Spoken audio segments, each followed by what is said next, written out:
בזכות כל הצדיקים, בהתקשרות לרבנו הקדוש, on va, Bezrat Hashem, aborder les dernières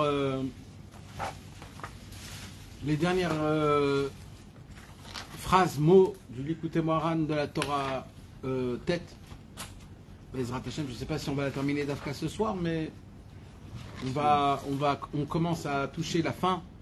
Rabbeinu a fait sa démonstration exceptionnelle au sujet de la prière, que la prière c'est la vitalité du monde, et c'est la raison pour laquelle il faut mettre toutes ses forces, toute sa concentration, tout son cœur, tout son enthousiasme, se préparer mentalement, physiquement dans la prière. Rabbeinu il a dit que la prière ce n'est pas juste une cérémonie à faire ou à lire, c'est tout un concept, car c'est un combat, et il y a des empêchements énormes qui vont faire en sorte de nous empêcher de prier pour tout un milliard de raisons, pour toutes sortes de raisons. Et Rabbeinu dit il ne faut pas avoir peur. Ça fait partie du concept, et le combat il n'est pas fait pour le terminer, pour le convaincre, pour le gagner, mais le combat il est fait pour combattre. Et rien que le fait que tu rentres dans cette bataille, tu es déjà un gagnant, parce que tu sais c'est quoi le vrai chemin. Et vous savez, on a tendance dans ce monde de promettre des promesses. Tous ceux que j'entends, les grands, les petits, les moyens, tous ceux que j'entends quand ils parlent de la Torah, ils nous promettent des promesses, tous. Et si tu fais ça, alors Hachem nous donnera ça. Si tu fais comme ça, Hachem te donnera tout. Et tu n'auras pas de problèmes, etc. Mais qui peut promettre? Qui peut promettre?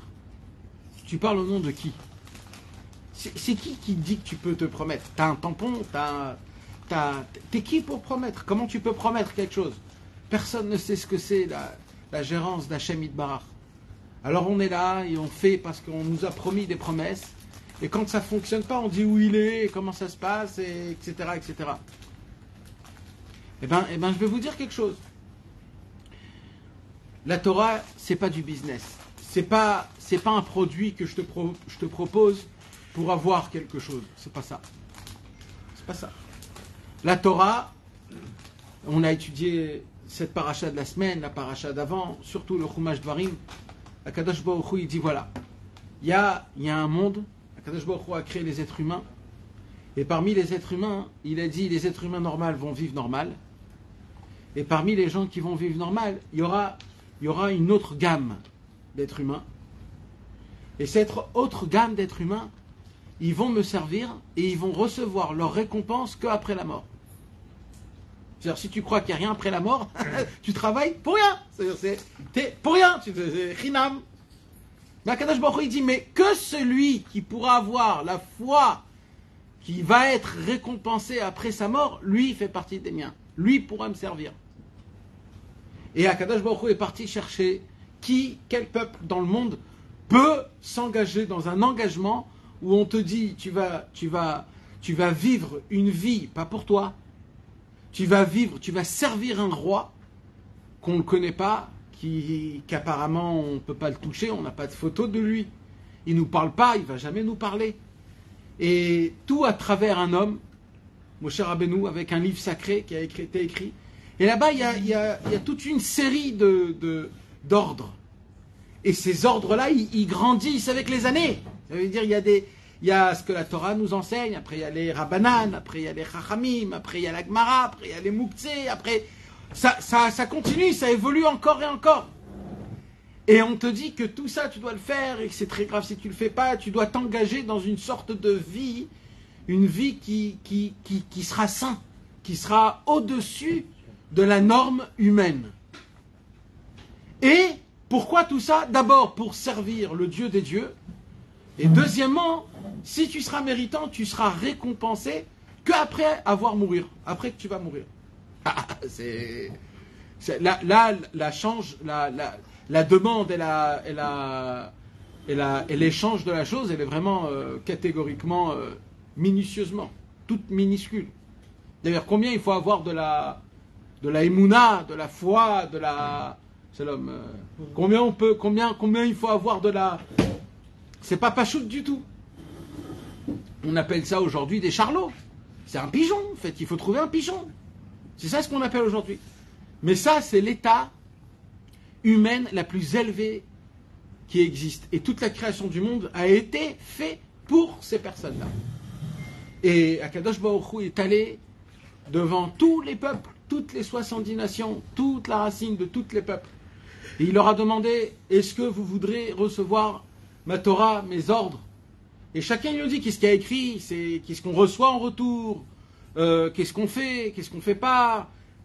Et Akadosh Baruch Hu a dit, et personne n'a voulu. Personne n'a voulu. Le conte, il est hyper simple. Ça veut dire que tu vis toute une vie sans penser à toi. Alors, bien sûr, tu as toujours le droit de penser à toi et de kiffer à droite à gauche comme ça, vite fait. Mais la notion de vivre, elle ne t'appartient pas. C'est-à-dire que tu vis parce que tu dois servir quelque chose. Tu dois servir Dieu et tu dois... Comment on sert Hachem? On sert Hachem en appliquant Torah ou mitzvot. Et en plus, c'est même pas simple. C'est même pas simple. Encore, on te dit c'est simple, tout est écrit. Pas du tout. On te dit de chercher. On te dit d'être authentique. On te dit que c'est pas aussi facile comme on le croit. Même si tu connais le chemin, il faut quand tu sers le maître de tous les maîtres, le Dieu de tous les dieux, il faut le servir d'une manière authentique, comme jamais. Tu n'as pas le droit à l'erreur là-bas. Et si tu fais une erreur là-bas, c'est très grave, parce qu'on t'a mis dans un niveau très élevé. Donc là-bas, tu peux pas... Donc de tous les côtés, c'est compliqué. Mais en sachant tout ça, il y en a un seul peuple qui a dit Naaseh Venishma. Et c'est qui ce peuple? C'est nous tous. C'est nos parents, nos grands-parents, notre racine, notre neshama. On a entendu les pour, les contre. On a entendu ce que Dieu... Et on a dit, nous, on est prêts à faire ça. Et ça, aucun autre peuple a la possibilité. Aucun. C'est pas possible. Demande à quelqu'un de travailler toute une vie et d'être payé qu'après ta mort. Il n'y a pas. Ça n'existe pas. Le peuple juif, il est capable. Il est capable de se surmonter son ego personnel, surmonter son physique même, ses envies. La Gemara, elle dit Nafsho shel Adam mechomedet baen. Ce que Akadosh Baruch Hu nous interdit, c'est des choses que notre âme, elle a le plaisir. C'est un plaisir de l'âme, ça veut dire c'est humain c'est humain. Et la Torah, elle te dit, tu dois garder tes yeux, tu ne dois pas avoir des pensées en vain extérieures, tu n'appartiens pas à toi-même, tu appartiens au roi de tous les rois. Tu es la représentation de quelque chose de très très élevé dans ce monde. Tu es la lumière du monde. Or la Goïm, tu es la lumière des Goïm. Maintenant, ce qui se passe, je crois que je vous l'ai déjà dit ça. Vous savez que dans ce monde-ci, nous on vit dans ce monde-ci, tzadar. Alors on croit qu'on a une maison, on a une voiture, on a une femme, des enfants, on a des habits. De temps en temps, on se permet d'acheter des habits un peu riches, un peu de qualité, pour se faire kiffer un petit peu. C'est permis, c'est pas... Mais de temps en temps, on se permet aussi de faire des autres choses qui sont un peu plus de la norme, pour se faire kiffer, pour se donner de la... Chacun comme il ressent. C'est pas grave, c'est l'ergamour. Mais l'état d'âme, il est faux, mes amis. L'état d'âme, il est complètement faux. Je vais vous dire quelque chose que ça se peut que vous l'avez entendu des milliers de fois, mais moi je vais vous la répéter et je vais vous la dire d'une autre manière, d'une autre façon. Ce monde-là, il ne nous appartient pas. Voilà. Si tu prends les goïms, ce monde, c'est leur maison, c'est leur vie. Ça leur appartient. Oui. Eux, ça leur appartient, ce monde. Eux, parce que eux, ils sont dans l'état le plus élevé de leur vie, de leur existence, c'est dans ce monde-ci. C'est dans cette planète. C'est dans cette vie actuelle. C'est leur état le plus élevé possible de leur existence. Le monde, c'est un cycle. Le monde, c'est un cycle. C'est quoi un cycle? Il y a des pierres, il y a des minéraux, il y a des végétales, il y a des animaux, il y a des êtres humains. Les minérales, c'est de la pierre, c'est ce qu'il y a qui ne bouge pas, qui n'a pas de vie, on va dire. Il y a de la vie, mais à œil nu, on va dire, c'est comme ça, stable. Vous savez qu'en vérité, même tous les minéraux possibles, ils ont une vie. Ils ont une vie. Et il y a une neshama, il y a une vitalité qui est énorme, il y a des ségoulottes qui sont énormes. Maintenant, jamais le minéral reste un minéral. Un minéral, tout ce que Hachem a créé doit revenir à sa racine. Et c'est quoi la racine de Hachem? C'est Hachem. Donc, quelque part, tout doit remonter vers Hachem. C'est ça un cycle parfait. C'est ça la réparation du monde. Quand on dit l'etaken olam bemalchut shaddai. C'est quoi l'etaken olam bemalchut shaddai? De réparer le monde à travers Hachem, c'est de prendre tout ce que Dieu a créé, de le ramener à sa racine. Donc ça serait quoi la racine? La racine, c'est quand un être humain, il est là, et qui sert Hachem. Un être humain, c'est plus facile pour lui de monter à la racine. Pourquoi? Parce qu'il a un date, il a ce qu'on appelle le cerveau. Il a une conscience. Et la conscience va le faire pousser à arriver à son but. C'est quoi le but? C'est d'appliquer Torah au mitzvot, d'enlever les passions du corps et de s'attacher plus à l'âme et de faire en sorte que l'âme, elle devient l'essentiel pour que quand je pars de ce monde-ci, je laisse un corps pur et une âme pure et là j'ai fermé mon cycle. Ça c'est pour les êtres humains. Mais ce cycle-là, il commence déjà bien avant. Il commence par le minéral, par le domaine, c'est-à-dire même les pierres. Et ce que je veux vous expliquer, c'est qu'un jour, nous, on était quelque part dans un autre cycle. On était un animal. Et avant d'un animal, on était un végétal. Et avant un végétal, on était un minéral. Et ça a travaillé des millénaires pour qu'on puisse monter de niveau à niveau. Et grâce à ça, arriver à notre existence actuelle. Donc aujourd'hui, quand je me vois, moi, dans la glace, je suis à l'état le plus élevé de mon existence. Puisque je suis un être humain, juif, avec de la conscience de Dieu, que je sais qu'il faut servir Hachem. C'est-à-dire, il n'y a pas un niveau plus élevé dans la planète Terre de conscience qui existe dans le monde en entier. Il n'y a pas plus haut que ça. On est le niveau le plus élevé, le mode existentiel le plus élevé qui puisse exister, il n'y a pas plus que ça. Le plus haut, le plus élevé, c'est d'être un humain qui a la conscience de Dieu, qui sert Dieu, et que son but, c'est de s'annuler à Hachem. Voilà, ça c'est le niveau le plus élevé possible de l'existence existentielle du monde en entier, de tous les temps. Donc quand un homme il est déjà là, il est au niveau le plus haut. Maintenant, plus tu descends de niveau, plus tu es à moins de ton existence. Donc prenez par exemple des juifs qui n'ont pas la conscience de Dieu. Les pauvres. Eux, s'ils ne font pas teshuva, ils devraient revenir encore une fois. Et cette fois-ci, à avoir une conscience de Dieu et servir Hachem. Maintenant, il y a des juifs qui ne savent pas que c'est des juifs, qui sont assimilés, ou alors qui sont mariés, ou alors qui sont... Alors eux aussi, ils ont un niveau qui est un peu plus... Après, il y a les goïms, il y a les non-juifs. Les non-juifs qui pratiquent les 7 lois noachiques. Alors eux, ils ont une conscience, eux aussi, de leur niveau à eux. Et ainsi de suite. Après, il y a les non-juifs qui ne connaissent pas, ou alors qui font du mal. Après, il y a les animaux. Dans les animaux aussi, il y a les animaux, il y a des règles chez les animaux. Un animal, il doit manger certaines choses, et certaines choses, il ne mange pas. Par exemple, jamais tu verras une vache qui va manger de la viande, qui va, comment on appelle ça, chasser. Mais aujourd'hui, tu peux voir, dans National Geographic, que oui, ça existe aujourd'hui, il y a ça aussi, il y a des choses comme ça. Ça s'appelle le monde qui est au vavo, ça veut dire le monde il perd complètement. Maintenant, jamais on verra chez les animaux des homos. Ben oui, chez les animaux, c'est toujours femelle et mâle. Tout simplement, ça n'existe pas ce yin-là. Mais tu vois aujourd'hui que ça peut sortir un truc comme ça. Ils peuvent voir Pourquoi? Comme à l'époque du Maboul, comme à l'époque avant le Maboul, où le monde a été complètement... Pourquoi? Parce que le monde, il est influencé à travers les êtres humains. Quand les êtres humains, ils se conduisent d'une certaine manière, donc ils influencent tout ce qu'il y a autour. Donc on peut trouver des choses qui sont inimaginables, qui sont contre nature.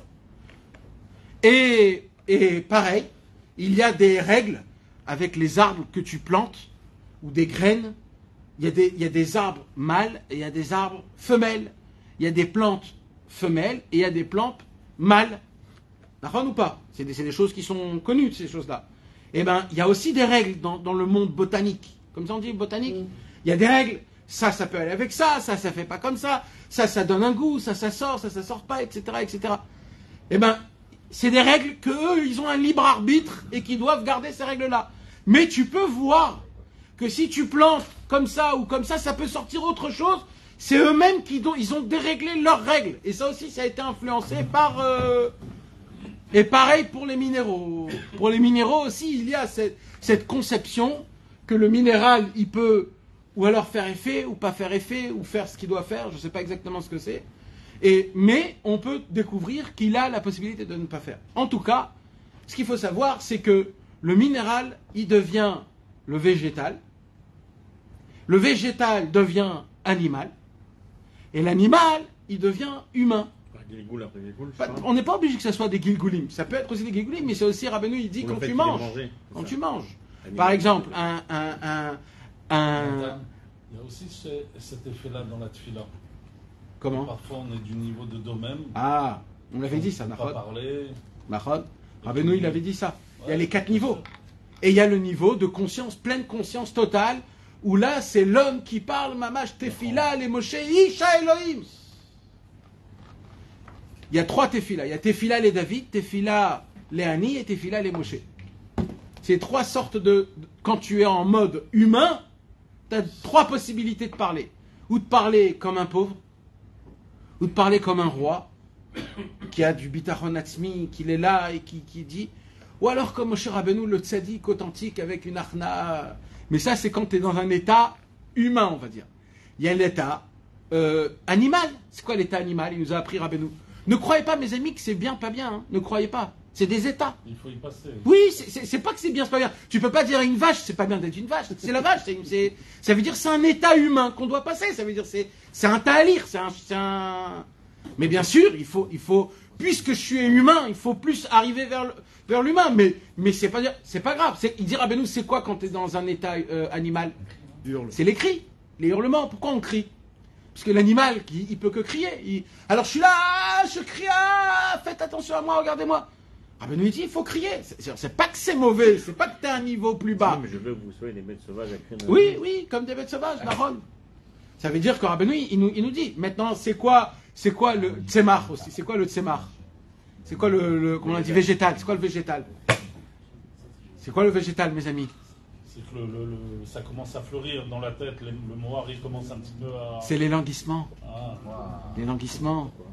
Quand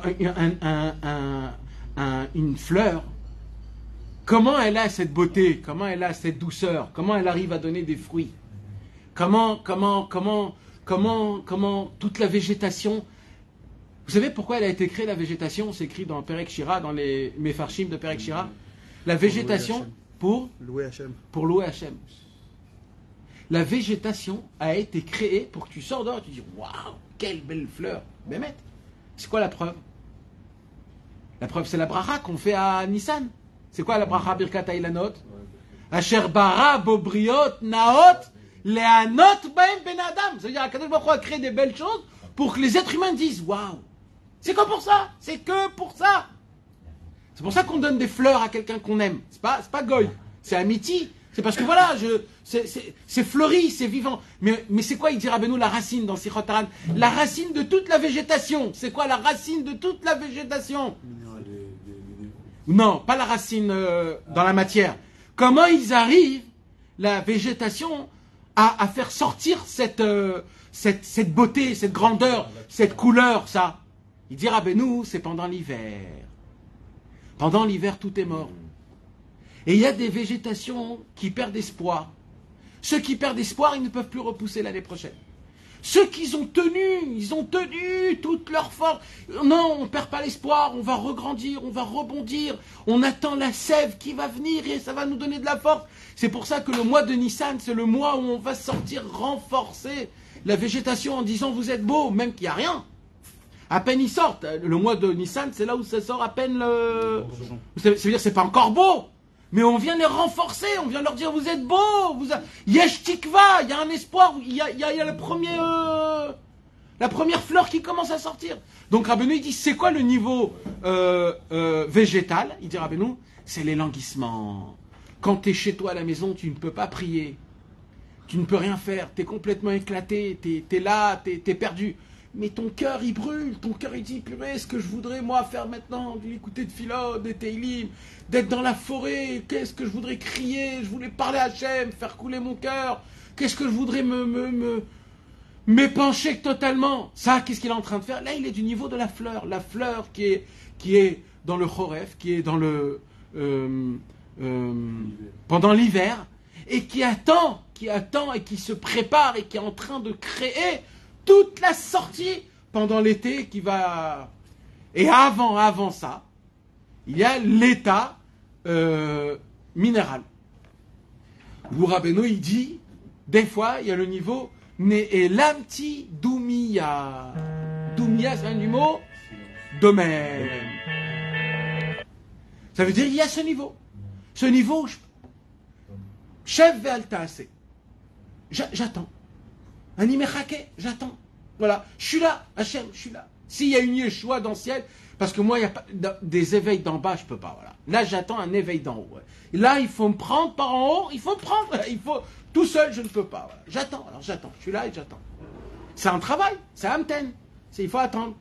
Maintenant, ça, il dira, ça, c'est Besséder. C'est des états de la vie, c'est Besséder. Alors, comme tu as dit, Dov, dans la tfila, il y a tous ces états Mais maintenant, même dans la vie réelle, mamash, c'est quoi notre but? Notre but, c'est qu'on ramène tout devant Hachem. C'est-à-dire que la pierre, elle devient une fleur, que la fleur, elle devient un animal, et que l'animal devient un être humain, et que l'être humain, il arrive à une conscience de Dieu, que j'arrive à servir Hachem, et là, je monte en haut, et c'est fini pour ce monde-ci. Et comme ça, Hachem, il va faire. Quand Mashiach vient... Exactement. Il y a le tzaddik qui va nous manger, et quand il va nous manger, on va devenir une partie de Dieu directement, et là, ça sera... Ça y est, c'est notre... Mais on voit aussi des animaux que nous on mange, ils mangent que des végétaux. Ils mangent que des végétaux. Les behemoths, c'est que les behemoths kshérot, les behemoths théorot. Tous les animaux, c'est d'ailleurs la raison pour laquelle on les mange ceux-là, Dafka. Et après, nous on mange les animaux ils mangent les exact. plantes. Les plantes, ils sont nourries par les végétaux. Donc on a réparé les quatre. Mais ça c'est valable pour qui, Shlomo? Ça c'est valable pour l'homme conscient que quand on lui donne un plat de viande sur sa table, il est conscient de tout l'enchaînement qui s'est passé et qui fait une bracha et qui élève. Et là, Bémet, ça se fait. Mais maintenant, si cette viande, elle tombe chez quelqu'un qui fait pas la bracha ou qui n'a pas de conscience, ça, lui, il descend vers l'animal. Lui, il redescend, il fait un retour en arrière. Au lieu de devenir, il retombe dans l'animal. Voilà. C'est-à-dire la bracha et la kavana. Il faut plein de choses. Pas que ça. Si en plus on met les ah oui, vadaï. C'est lo chasser. Seudat mitzvah, Shabbat, Rosh Chodesh, quand t'invites des gens, Arinime Kacher avant, l'écouter de Philot avant, chacun son... Mais l'essentiel, c'est qu'il y ait de la conscience, le date. Maintenant, quand Mashiach viendra, il y aura certains goïms qui vont devenir juifs. Et ces juifs-là, ils vont vivre notre vie qu'on vit aujourd'hui actuelle. Ils vont vivre dans une terre d'Eretz Israël, ils vont servir Hachem, ça va être comme nous. Et eux, ils devront ramener leurs frères goy, qui ne sont pas encore devenus goy. S'ils ont cette possibilité, ils ne sont pas encore devenus juifs. Donc, ils vont essayer de les ramener. Celui qui vient, il vient. Celui qui ne vient pas, il ne vient pas. Et eux, quand ils vont mourir, ils vont faire tout ce talir comme nous, ils vont monter. Maintenant, les goïms qui ne sont pas devenus goy, ils vont redescendre qui ne sont pas devenus juifs, ils vont redescendre en animal. Et ça sera les Juifs qui devraient manger cet animal. Que cet animal, la racine, c'est un goy, qui va réparer ce goy et qui va le ramener par en haut.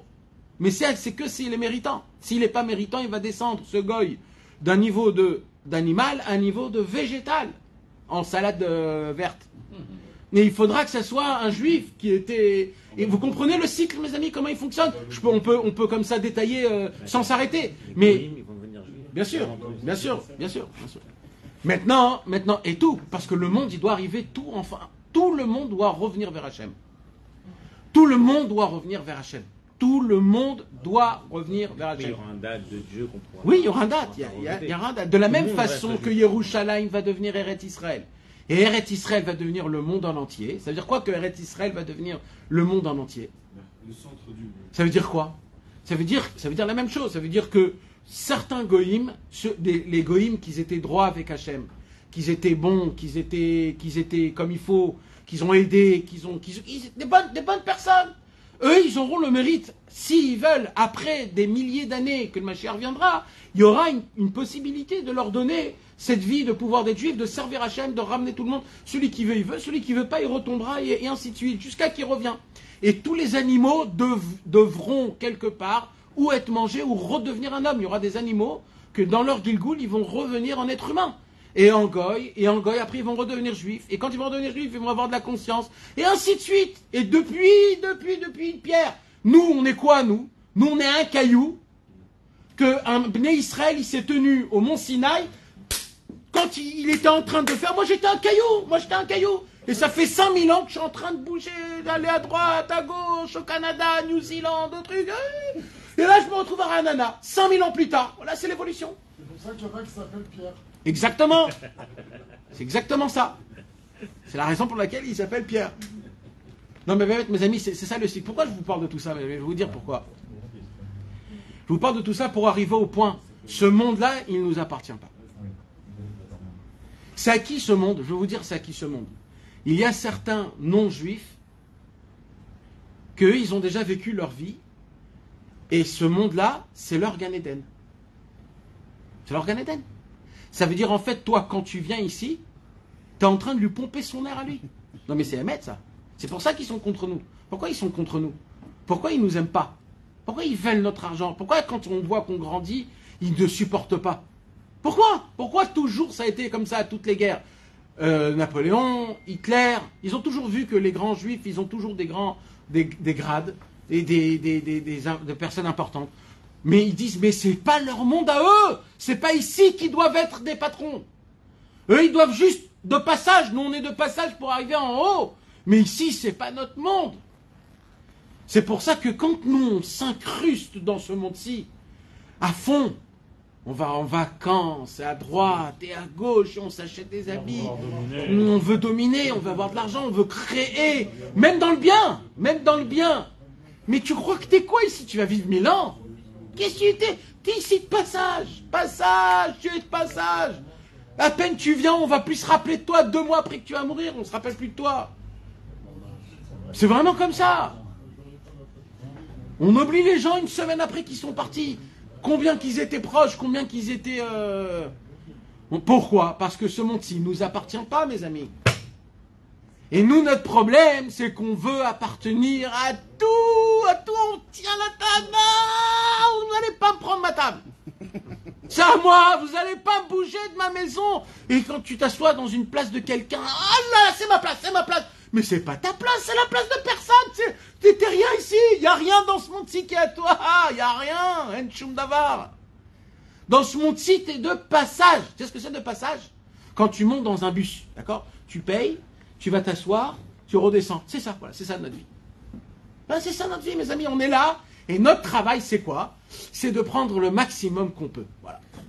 Le maximum. De se marier, de chercher une femme, pas d'après sa beauté, mais d'après sa beauté intérieure. D'essayer de voir chez ta femme si tu pourras servir Hachem avec elle. Si elle va être avec toi dans ton avodat Hachem. Si elle est prête à se sacrifier, comme toi, tu essayes de te sacrifier. C'est quoi de se sacrifier? C'est de ne pas être à l'écoute de mon corps à chaque fois qu'il a besoin de quelque chose, de dire tout ce que tu veux, dis-moi ce que tu veux. Tu veux un falafel, tu veux de la trina, tu veux des chips, tu veux du ketchup, Tu veux de la pizza 4 fromages, 5 fromages, 10 fromages. Vas-y, 10 fromages. Tout ce que tu veux, tu me dis, je te donne. On est là en train d'obéir à notre corps de tout ce qu'il veut. Et c'est le Kodesh Kodashim. Hein. Quand on a un petit mot de tête à sourd, il faut tout de suite prendre un cachet pour qu'il n'y ait pas de mot de tête. Il faut se sentir bien tout le temps. Tout le temps. Que tout soit bien, tout soit parfait. Mais mes amis, c'est pas ici. C'est pas ici. Vous avez raison, mais c'est pas ici. C'est en haut. Ça, c'est en haut.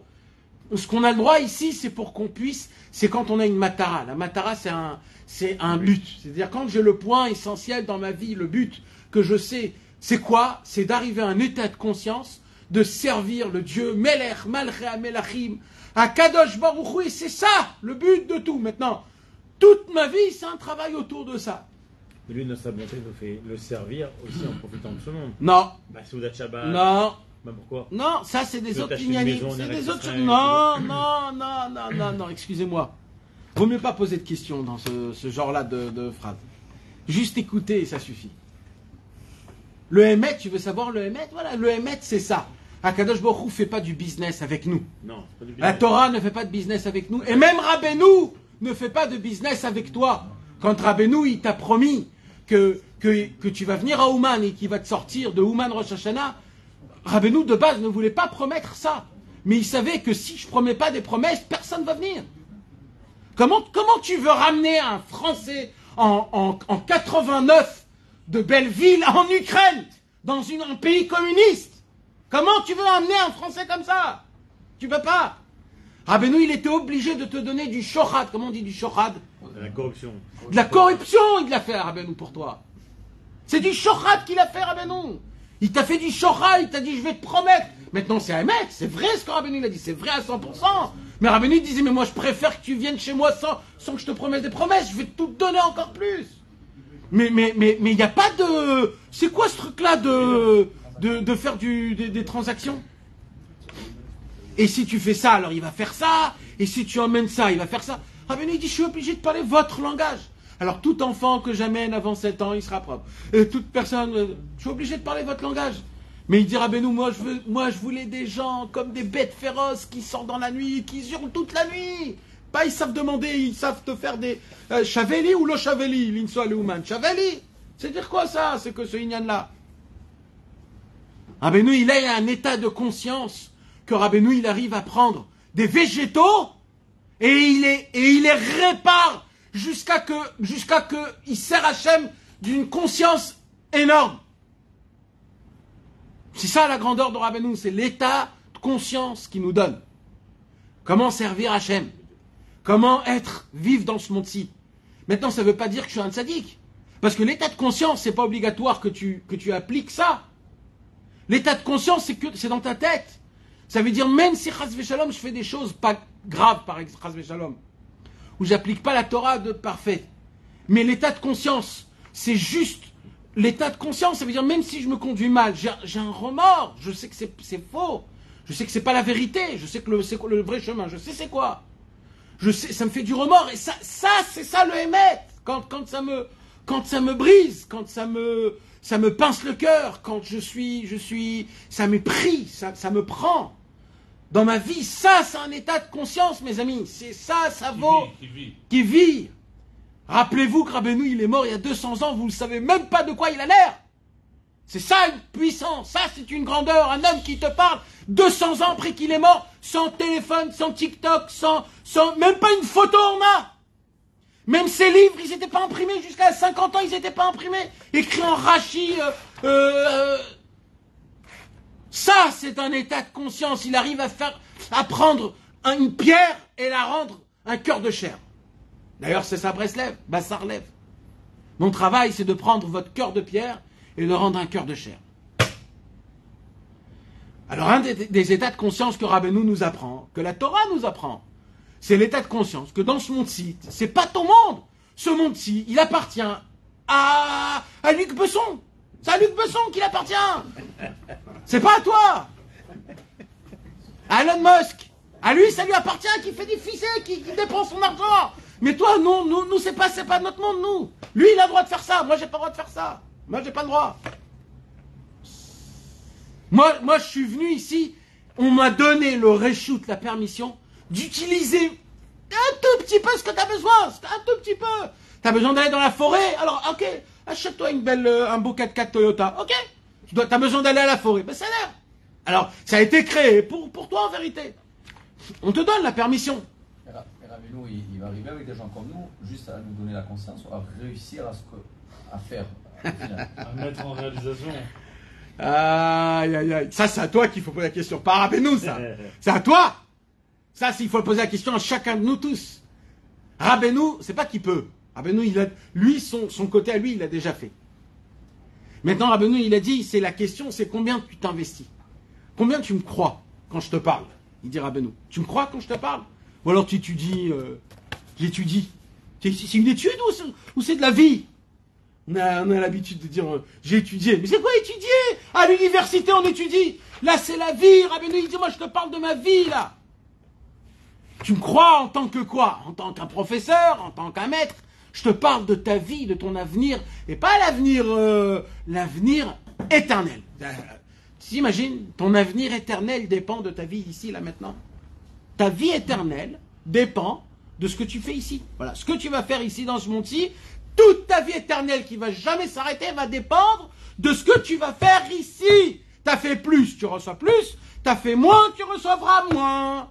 Pas tu vas recevoir des cadeaux et comme on nous raconte à la plage. Non. Ce qui se passe en haut dans le ciel, il y a plein de yeshivot. Et il y a plein de tzadikim. Et d'après les tzadikim que tu as côtoyés en bas, on te laissera rentrer dans les yeshivot. Alors il y a les yeshivot de Rabbi Shimon Bar Yochai. C'est pour ça qu'ils ont ouvert de temps en temps, lit un petit peu le Zohar à Kadosh. Alors on pourra. Maintenant la question c'est tu vas faire quoi quand tu vas être là-bas? Tu vas comprendre la langue qu'ils vont parler, parce que là-bas ils parlent une autre langue. Est-ce que tu vas comprendre ce qui se passe, ou alors tu vas te sentir comme un off mouzar, on appelle ça en hébreu, comme un pigeon qui fait pas partie de la. C'est ça la question. C'est qu'est-ce que tu vas faire là-bas? Alors Rabbeinu il nous apprend que en vérité l'essentiel c'est de savoir que dans ce monde-ci il nous appartient pas ce monde. Alors il est où le monde qui nous appartient? Il est en haut, le Latid Lavo, le Olam Haba. Le Olam Haba, le Latid Lavo, c'est là-bas qu'on est né et c'est là-bas qu'on sera tout le temps. On est sorti de là-bas et on a été créé depuis 6000 ans, 7000 ans et on est là-bas et c'est ça notre état d'âme. Maintenant, Kadosh Baruch Hu nous a fait un petit peu des modifications. Il nous a un petit peu enlevé la mémoire. On sait plus qui on est. On se rappelle plus de notre commencement. On ne sait pas tout ce qu'on a passé. C'est des chemins, mais ça fait partie des règles du jeu. Les règles du jeu, ils sont là pour qu'on puisse essayer de vivre une certaine vie, on va appeler ça, avec un libre arbitre, qui est pas compliqué, mais qui est un petit peu sophistiqué, mais pas compliqué ni dur.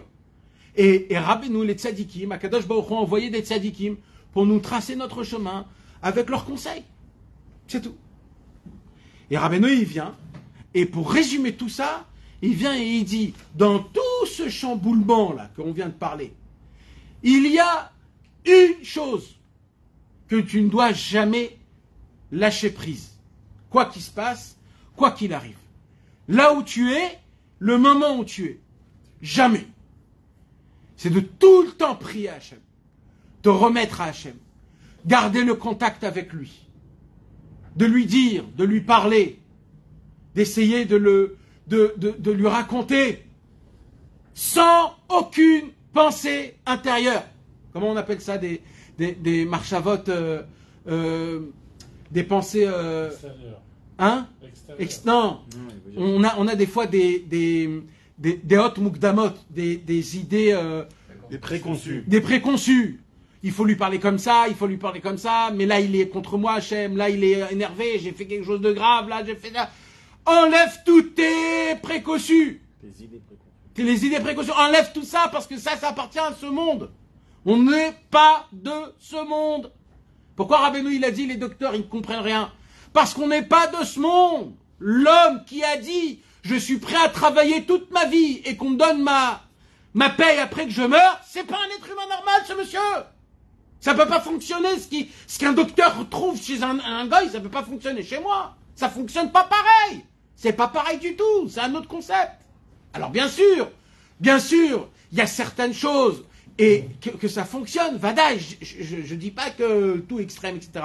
Je parle juste dans l'état de conscience, mes amis. Qu'on doit avoir. Je parle de l'idée. D'accord? Maintenant, là où on est, c'est une autre histoire. Mais je parle de l'idée, voilà. C'est ça l'idée, et c'est là-bas et il y a des hommes qui sont déjà là-bas. Il y en a, ça existe, ils sont là. Ils mangent, ils vont aux toilettes, ça existe, ils sont là. Ça veut dire, c'est pas... Ah ben nous, il vient et il nous dit dans tout le parcours, dans tout le chemin qu'on doit aller parcourir et faire, il y a toujours la prière à prier. Alors, il y a un sage qui va venir et dire, attends, je comprends pas. Dieu, il t'a mis dans ce monde pour le libre arbitre. Il t'a mis dans ce monde pour prouver quelque chose, pour servir. Et toi, tu vas lui demander à lui de t'aider. Mais il n'a pas besoin de s'aider lui-même. C'est-à-dire, en fait, tu demandes à Hachem de l'aide. Que quoi? Moi, on m'a mis en bas pour avoir le libre arbitre, pour que je choisisse le bon chemin. Et toi, tu demandes à Hachem, Hachem, aide-moi à prendre le bon chemin. Mais si je demande à Hachem, alors pourquoi je t'ai fait descendre en bas alors? C'est le jeu qui se contredit. Maintenant, ça va plus loin que ça. Parce que celui qui prend le likouté de Philote de Rabbi Nathan et qui voit ce que Rabbi Nathan y demande dans le likouté de Philote, alors là-bas, Rabbi Nathan dit, je vous ai dit plusieurs fois, dans plusieurs Philotes, là-bas, il dit, Rabbi Nathan, des fois, par exemple, il dit, Hachem, même une mauvaise pensée, si je fais teshuva toute ma vie, je ne pourrai pas la réparer. Maintenant, le problème, c'est que je n'ai pas fait une mauvaise pensée. Le problème, c'est que tous les jours, je fais des avérotes, tous les jours de ma vie. Alors quoi? Alors il dit, Hachem, alors voilà, comme les tzadikim, eux, ils ont fait teshuva sans faire des fautes, parce qu'ils croyaient que c'était des fauteurs, ils ont quand même fait teshuva. Alors je te demande, par le mérite des tzadikim, je t'en supplie, pardonne-moi, fais-toi teshuva pour moi.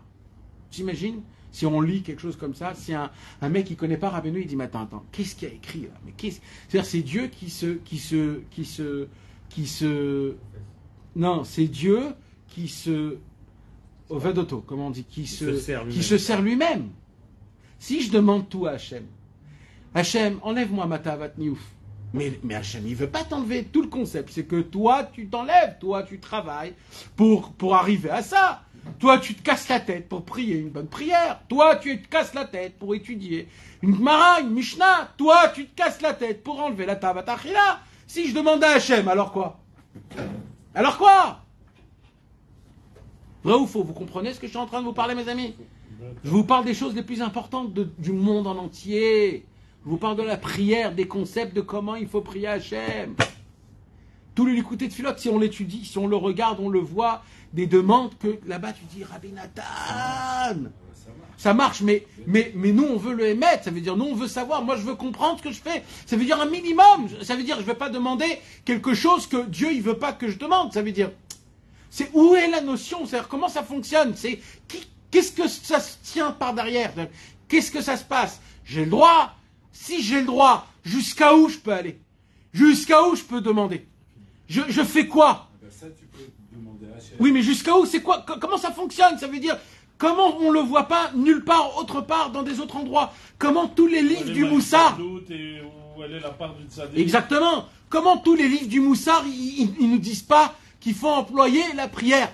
Tu prends Chot Tzadikim, il y a écrit Gahava. Il y a écrit dans Gahava tout ce qui est bon, tout ce qui est mauvais, tout ce qui t'emmène vers... Il n'y a pas écrit, il faut prier. Après, il y a écrit l'égoïsme. Là-bas, il y a écrit tout ce qui t'emmène. Il n'y a pas écrit... mais il y a écrit quoi? Oui, toi, vas-y, travaille, fais, prends sur toi, étudie, fais des trucs, etc. Donc alors, Maolerpo. C'est des clés à ligne, parce que chacun on est différent. Alors qu'est-ce que je dois... Alors, comment on parle... Non, mais personnellement, alors chacun, comment il doit faire? Alors, il doit choisir quel chemin, donc? La question, c'est des questions pour apprendre, ça, pour savoir ça, comment ça fonctionne. Ça veut dire, je fais quoi? Comment ça fonctionne? Je veux comprendre la notion des choses. Plus on va dans la tefila, et plus on a conscience que ce monde ne nous appartient pas. Oui, mais alors réponds à tous les cifres et moussards, alors. Mais quand tu vas, justement, tu as un vrai sentiment que c'est j'ai réussi. Moi, j'ai cassé, j'ai brisé. Alors quoi, ils se sont trompés, les Ephraim Moussa? Non, mais c'est un derrière. Non, non, Mais non. sans la tefila, Non, non, Rabbeinu, c'est pas un derrière. Rabbeinu, c'est le Hémet authentique. Mais ça veut Rabbeinu, dire- c'est le chemin parmi tous les chemins. Ils emmènent vers Rabbeinu et Rabbeinu emmène vers tous les chemins. Le chemin de Rabbeinu, c'est le chemin ultime. Pour que Rabbeinu, il a dit, maintenant que je suis venu, on ne peut pas être juif, il a dit, sans passer par moi. Il a dit juif. On ne peut pas, avant on pouvait. Maintenant on ne peut pas, il dit Rabbeinu. On ne peut pas dire que la Torah elle s'est trompée, on ne peut pas dire ces choses-là. Il faut savoir, il faut connaître le chemin exact, amiti, de c'est quoi que Rabbeinu il nous emmène. Alors c'est pour cela que je viens pour vous répondre.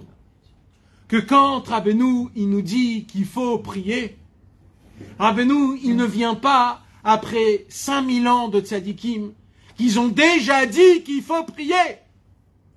Rabbeinu ne met pas sa pierre au-dessus du mont de la pyramide. Rabbeinu vient dévoiler un nouveau chemin dans la prière, un nouveau chemin dans la prière, un chemin qui n'a jamais existé. Il n'a jamais existé. C'est la raison pour laquelle dans aucun Rishonim est écrit des prières comme Rabbi Nathan, des demandes comme Rabbi Nathan, car le chemin que Rabbeinu a ouvert dans le ciel, c'est le chemin d'un nouveau chemin de la prière. Alors ça, ce que tu disais tout à l'heure, alors quoi, tous les autres Ephraim Moussa, ils sont trompés? Ils ne se sont pas trompés, mais ils ne connaissaient pas ce chemin. Rabbeinu a dévoilé un nouveau chemin dans la prière. D'ailleurs, le Likutei Tfilot, quand il a été imprimé pour la première fois, il a été imprimé l'année Tafkouf P Aleph, si je ne me trompe pas. Et c'est quelle année? 200 ans, ça fait 198 ans. Ça fait 198 ans. Ça veut dire en quelle année à peu près? 202. Ah, c'est le contraire, c'est pas moins 2, c'est plus.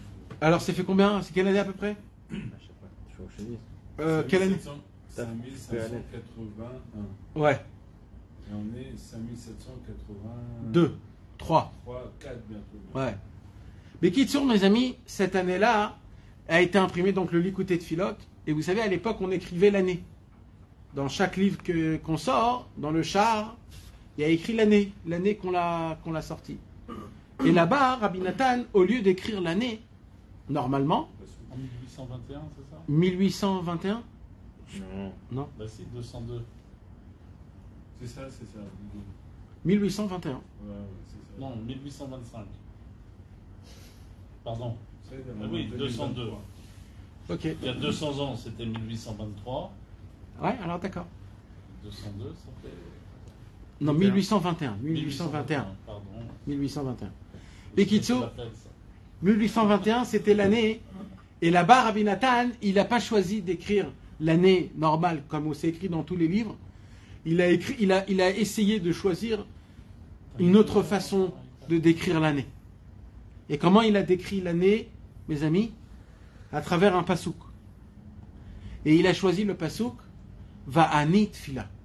C'est tout. Va'ani Tfila. C'est quoi Va'ani Tfila?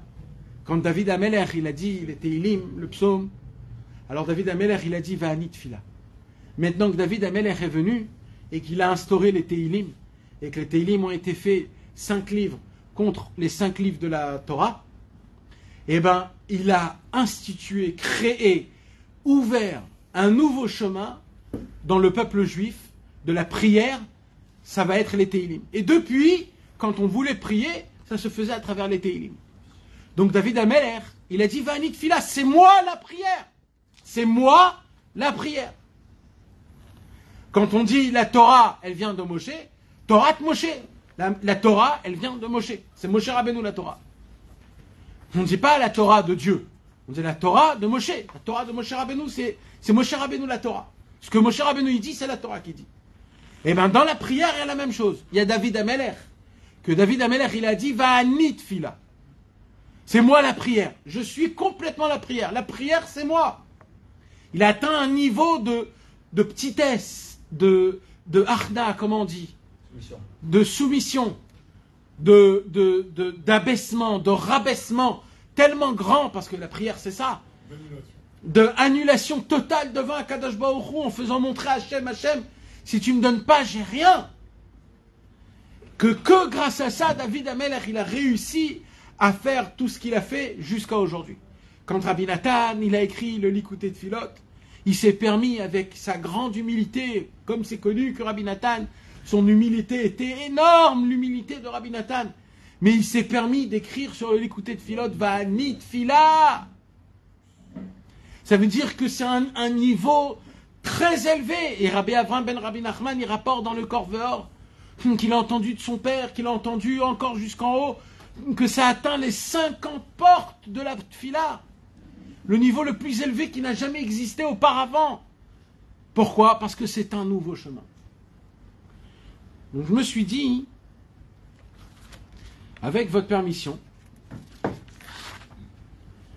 que ce soir on étudie le Likutei Tfilot sur la Torah tête, pour essayer d'apprendre et de voir comment Rabbi Nathan a mâché tout ce qu'il a étudié. Voilà. Nous, on étudie, ça fait quelques mois, toute la Torah à tête. On la connaît plus ou moins. On n'a pas encore terminé. On connaît les points essentiels que dans la prière, si celui qui veut, c'est la page 27. Page 27, il y a le Likutei Tfilot. On va essayer de la lire et de la traduire. Maintenant, vous pouvez comprendre, mes amis, que c'est pas un cours. Ça peut pas être un cours. Ce qu'on va faire, ça peut pas être un cours. Ça veut dire là, on va essayer d'apprendre, de regarder, de voir comment Rabbi Nathan il a pris l'enseignement de Rabbeinu et comment lui, face à Hachem, comment il a parlé. On a ce cadeau, ce mérite énorme de pouvoir lire ça. Vous savez que Rabbi Nathan, il a dit, quand j'ai fait le Likutei Tfilot, mon cerveau n'était pas là. Mon cerveau n'était pas là. Quand on prie, le cerveau, il ne doit pas être là. Il dit Rabbi Nathan, moi, mon cerveau n'était pas là. C'était le cerveau de Rabbeinu qui parlait en moi. Ça veut dire on va étudier quelque chose que n'allez pas chercher ici des chidushim. N'allez pas chercher en sortant d'ici ce soir. Waouh! Non. Ce soir, on va nous donner la permission d'ouvrir une porte, qu'elle est tout le temps fermée, qu'on ne laisse jamais personne rentrer dans cette porte-là.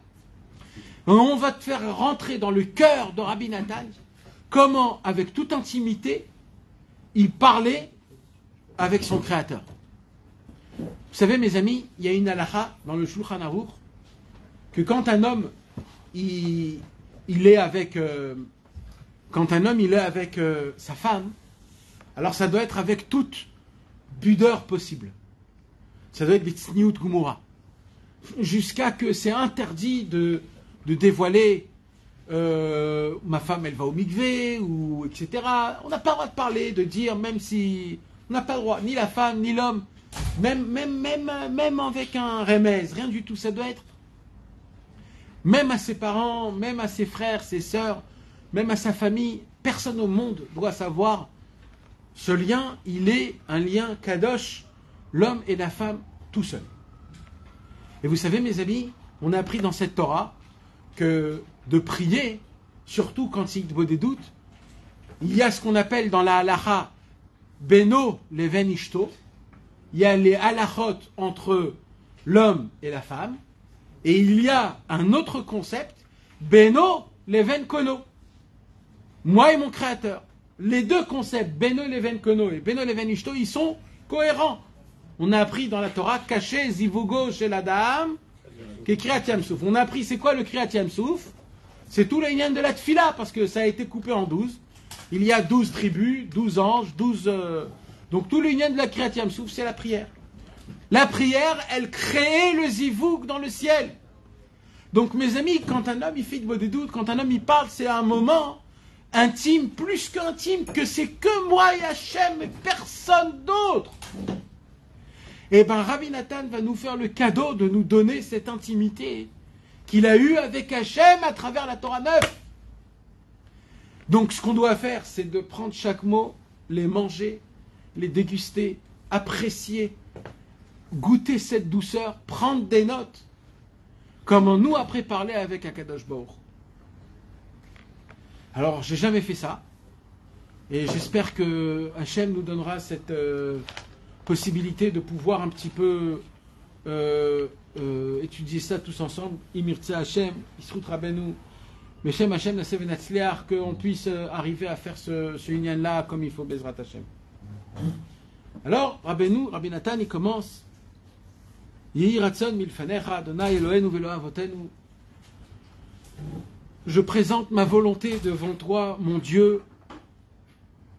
Elohé Avraham, Elohé Yitzhak, Elohé Yaakov, le Dieu de mon père Avraham, le Dieu d'Yitzhak et le Dieu de Yaakov. Pourquoi il parle ici Elohé Avraham, Elohé Yitzhak, Elohé Yaakov, mes amis? Pourquoi? Pourquoi dans les autres prières il n'y a pas ça, par exemple? Pourquoi Dafka ici? Ne croyez surtout pas, mes amis, que Rabbi Nathan, il voulait embellir ou améliorer, ou alors, comme on dit, créer des farfelus, ou alors qui s'est dit, je vais prendre ce mot-là, je vais rajouter ce terme-là, je vais peut-être rajouter ce pasouk-là, ça va embellir la prière. Ne croyez pas une seconde que Rabbi Nathan, c'était de cette manière-là. Tout ce que Rabbi Nathan il a fait ici, chaque point, chaque virgule, il y a un monde en entier que heureux l'homme qui pourra avoir cette notion et cette conscience de comprendre les mots que Rabbi Nathan il a écrits. Mais il y a un petit peu aussi une conscience qu'on peut comprendre. C'est quoi Elohé Avraham, Elohé Yitzhak, Elohé Yaakov? C'est notre filiation. C'est notre filiation. Mais comme on a parlé dans la Torah tête, C'est quoi filiation? ça veut dire c'est notre patriarche. Mais comme on a parlé dans la Torah tête, que toutes les prières, ils doivent être attachés à une tribu, que la tribu c'est Avraham, Yitzhak et Yaakov, alors il applique ce qui est écrit dans la Torah. Il applique.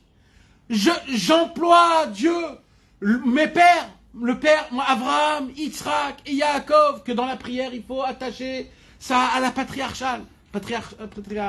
Calme.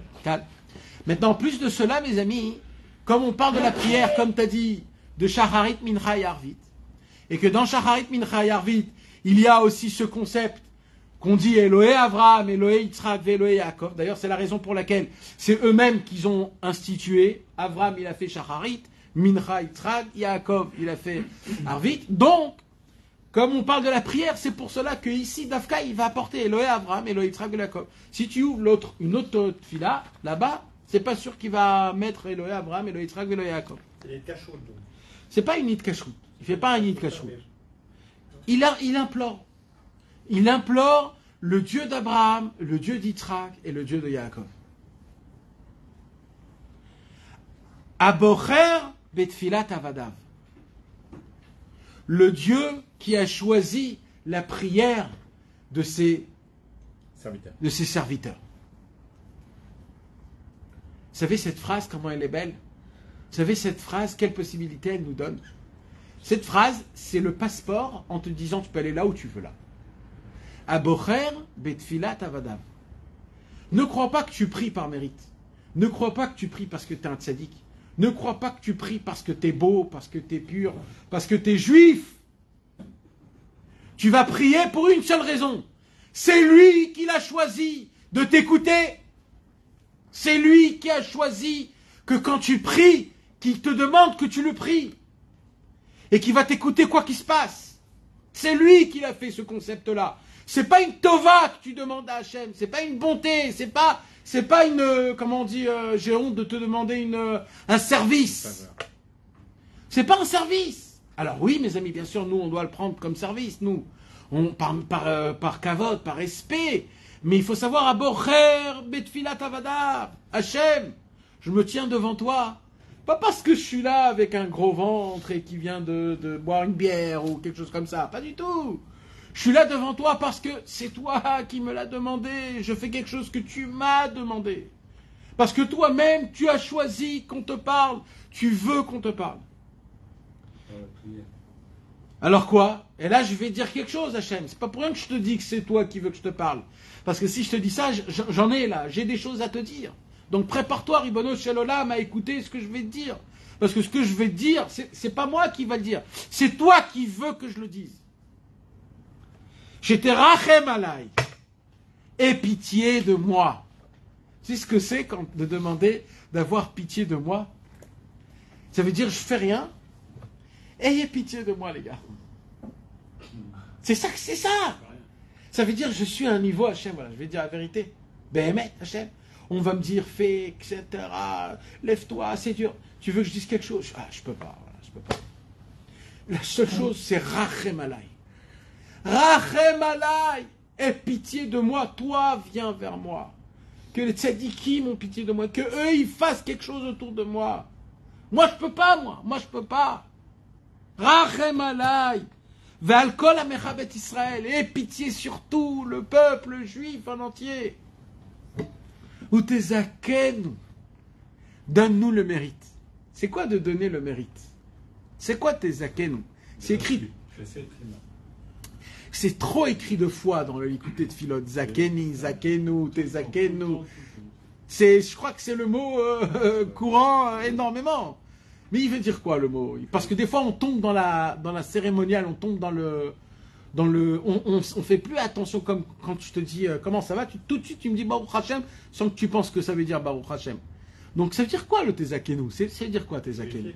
Hein? Non. Non. Srout. C'est quoi srout? C'est quoi srout? Donne-moi le mérite. C'est quoi donne-moi le mérite? C'est un mérite. Du crédit, donne-moi du crédit. Non. Le crédit, non. À la banque, il y a srout et Nahon. Il y a srout et chova. Nahon. Mais les tezakeni, c'est donne-moi un travail pour que dans la banque j'ai de l'argent. C'est pas donne-moi de l'argent dans la banque. Fais en sorte que je fasse quelque chose, qu'à travers cette chose, j'ai chez toi du srout. Ça veut dire même quand je le reçois pas avec une honte. Ça veut dire que je puisse me tenir devant toi sans avoir de la honte, sans me sentir un petit miskin, un petit... C'est ça tezakenu. Mets-moi dans le chemin que je sois méritant de recevoir. Méritant, pas par charité, par mérite. Donne-moi la Gdusha par mérite, parce que je le mérite. Pas parce que je te demande comme un aumônier, ou je te demande parce que je suis un nul. Je te demande, je veux le mériter, mais moi dans le chemin pour le mériter. Comprenez la conception du monde, comment il est fort. Tezakenu. Bechasadecha. Alors comment je peux te demander ça, Hachem, s'il y a un instant, je t'ai dit, t'es rachem alay, et pitié de moi. Parce que pitié, c'est que je ne peux plus rien faire. Alors si je peux plus rien faire, comment je te demande d'un coup tout de suite, mets-moi dans le chemin des mérites. Alors il dit non. Tu sais pourquoi je te demande ça? Il dit Rabbi Nathan. Il dit Bechasadecha atzumim. Parce que je sais combien il est grande ta bonté. Ta bonté est énorme. Elle n'est pas la bonté comme moi je crois. Moi, la bonté humaine, c'est quoi? C'est je te fais quelque chose, tu vas me faire quelque chose. Et même si je suis gentil, je vais t'aider. Je vais t'aider. Je vais t'aider. Je vais t'aider. Je suis gentil. Je vais t'aider. Il y a un moment où lui, et même moi que je donne, je vais dire oh, un petit peu rends-moi, un tout petit peu rends-moi, un tout petit peu juste tu me fais montrer que tu vois que je te fais du bien. Chez Hachem, c'est pas comme ça. Quand Hachem il donne, c'est pas que c'est nos limites. Il s'en fout complètement si tu vas lui rendre, si tu sais pas. D'ailleurs, toute ta vie, t'as cru que c'est ton travail qui t'a emmené ta parnassa, que tu t'es fatigué, que c'est toi qui as bâti ta maison, c'est toi qui as fait tes enfants, c'est toi qui as éduqué tes tiens, tu t'es rendu un bon élève à la classe parce que tu t'es fatigué.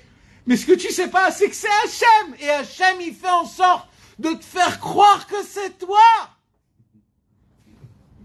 T'as compris jusqu'à où ça va? C'est jusqu'à où la bonté elle va. Et ça, c'est rien encore. C'est encore rien. C'est encore rien. Alors il dit Rabbi Nathan, Bechasadecha atzumim, tes chassadim. Ils sont tellement puissants. Tellement puissants. C'est quoi? Il dit Hachem, il dit Rabbi Nathan, par ta bonté. Et là il évoque quoi, Rabbi Nathan? il évoque, voilà, Hachem, tes chassadim, ils sont grands, voilà. Moi, je te demande, ton chesed, je vais te dire pourquoi. Pas pour la parnassa, pas pour être sage, pas pour être beau, pas pour avoir le shalom baït.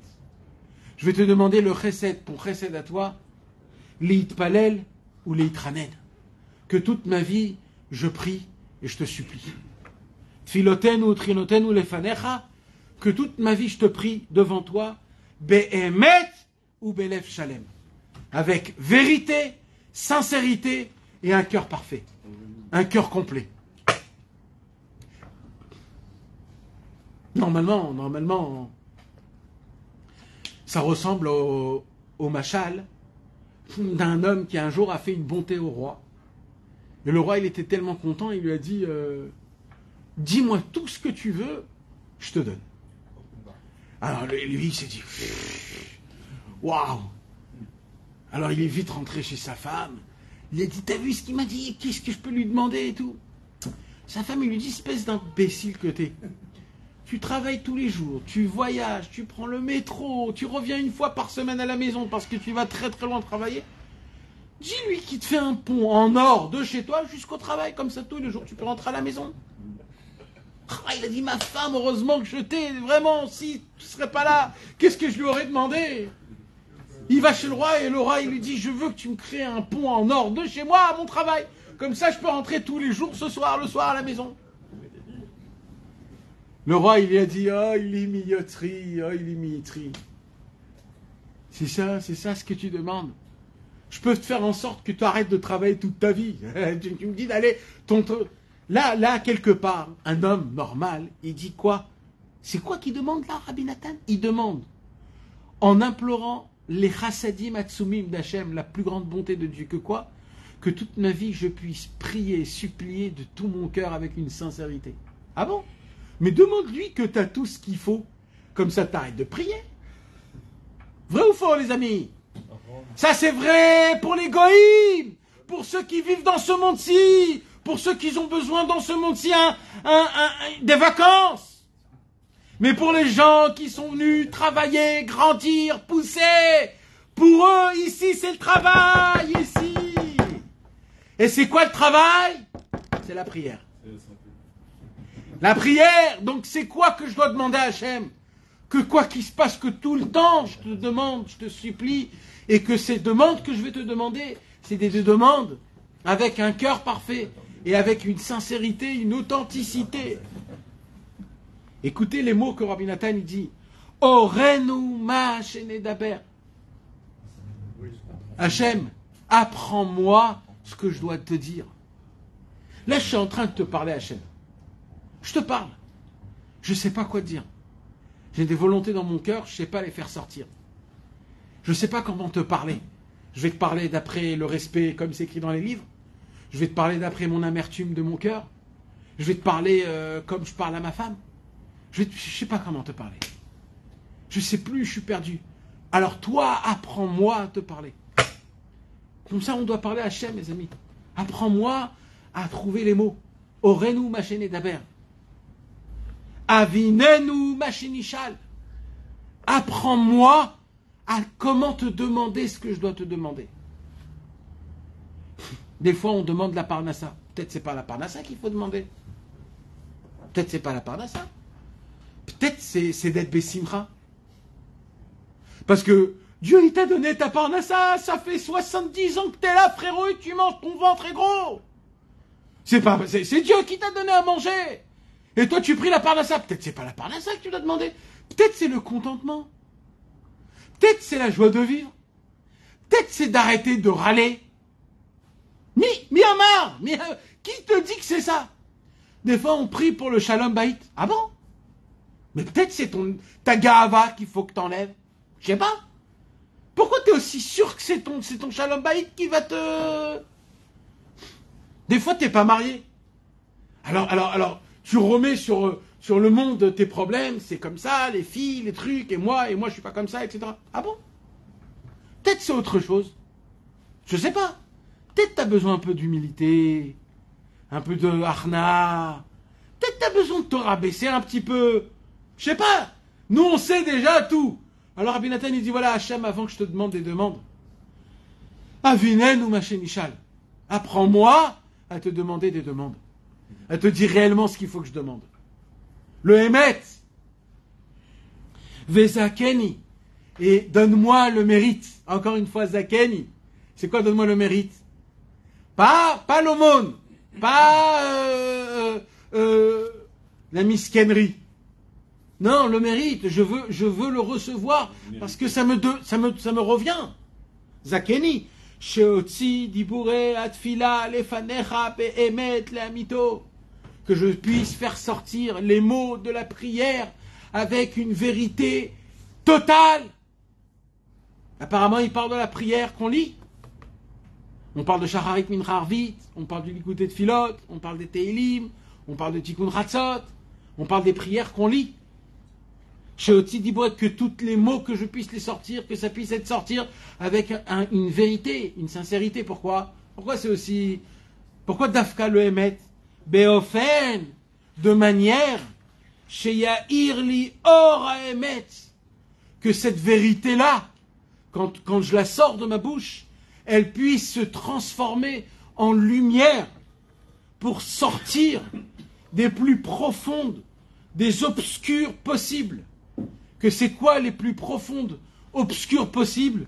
Les pensées, les troublements qui se tiennent dans ma tête, qui tournent autour de moi à chaque moment, à chaque instant, et surtout quand je prie, ils viennent tous vers moi, ils se tournent autour de moi, ils se tiennent pas debout, ils sont là en train de me perturber, Mikol Tzad ou Mikol Pina, là où je suis.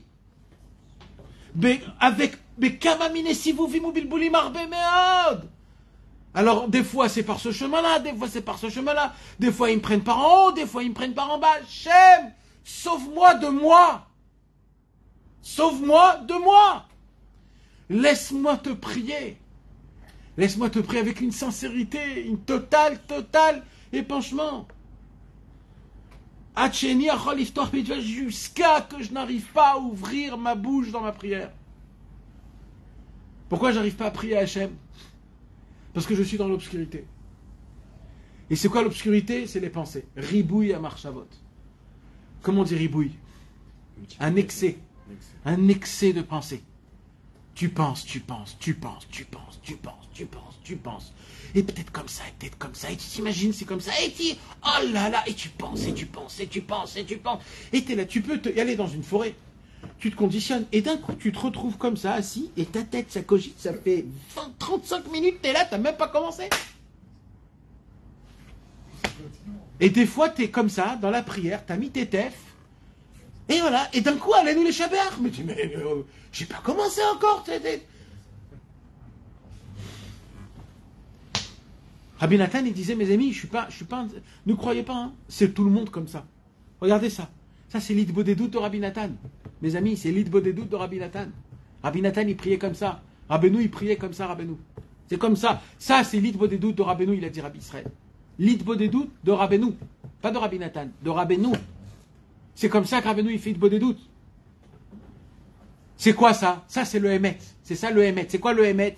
Le Hémet, c'est que j'ai autour de moi des démons! Remplis de démons, remplis! Quand je viens ici, s'il y aurait de la place pour les démons, j'aurais éclaté les murs tellement j'ai rempli de démons. Tellement! Alors, c'est la banque, la Arnona, la Massarnassa, la maison, le travail, il y a ma femme, il y a mes enfants, et les problèmes des enfants, et la Parnassa, et lui, et ils sont tous là en train de creuser dans ma tête. Et comment tu vas faire? Tu vas faire comme ça. Après, il y a mes personnages à moi, après. Il y a le Brad Pitt. Beau, bien beau. Il y a le moi à la maison, il y a le moi à la synagogue, il y a le moi avec les copains, il y a le moi avec les enfants. Dans le lit. Exactement, dans le lit, quand je suis aux toilettes, quand je bouffe, quand je suis en resto, quand tu... Il y a le moi, et toutes ces personnes, ils rentrent avec moi dans la synagogue. Hein. Normalement, ça doit éclater, il y a trop de monde. Je suis rempli de monde. Et il n'y a pas Minyan. Il n'y a pas Minyan. Si on pouvait compter les nombres de personnes. 5h48. Mes amis, il dit Rabbi Nathan, mais ça, c'est la réalité. Ne vous jugez pas parce que vous êtes des personnages mauvais parce que vous avez ça. On vous a appris jusqu'à aujourd'hui, oh là là, c'est très grave, etc. Oui, c'est grave. Mais c'est normal, c'est normal. C'est normal. Alors on fait quoi? Eh ben tu es là, tu lis. Voilà. Tu vois, t'as lu là, tu lis. Voilà, c'est tout. Tu t'es occupé de ce qu'il faut. Quand t'as lu, tu t'es occupé. Tu t'es occupé de tes problèmes. C'est ça la prière. La prière, c'est je ne peux rien faire si je ne demande pas à Hachem. C'est Hachem qui va s'occuper de moi. Comment? Je vais implorer, je vais réveiller en Dieu une bonté, une miséricorde qui n'a jamais existé que pour moi. Je vais le convaincre, je vais lui faire une déballe à Hachem. Je vais lui faire une déballe qui va me dire, ah, ça faisait longtemps que j'attendais une prière comme ça. Je ne sais pas si le mot déballe, c'est un mot... Mais vous m'avez compris. Je dois draguer Hachem. Regardez quand on était jeunes, soi-disant, les beaux gosses, on draguait des filles, etc. On se croyait tous les plus forts.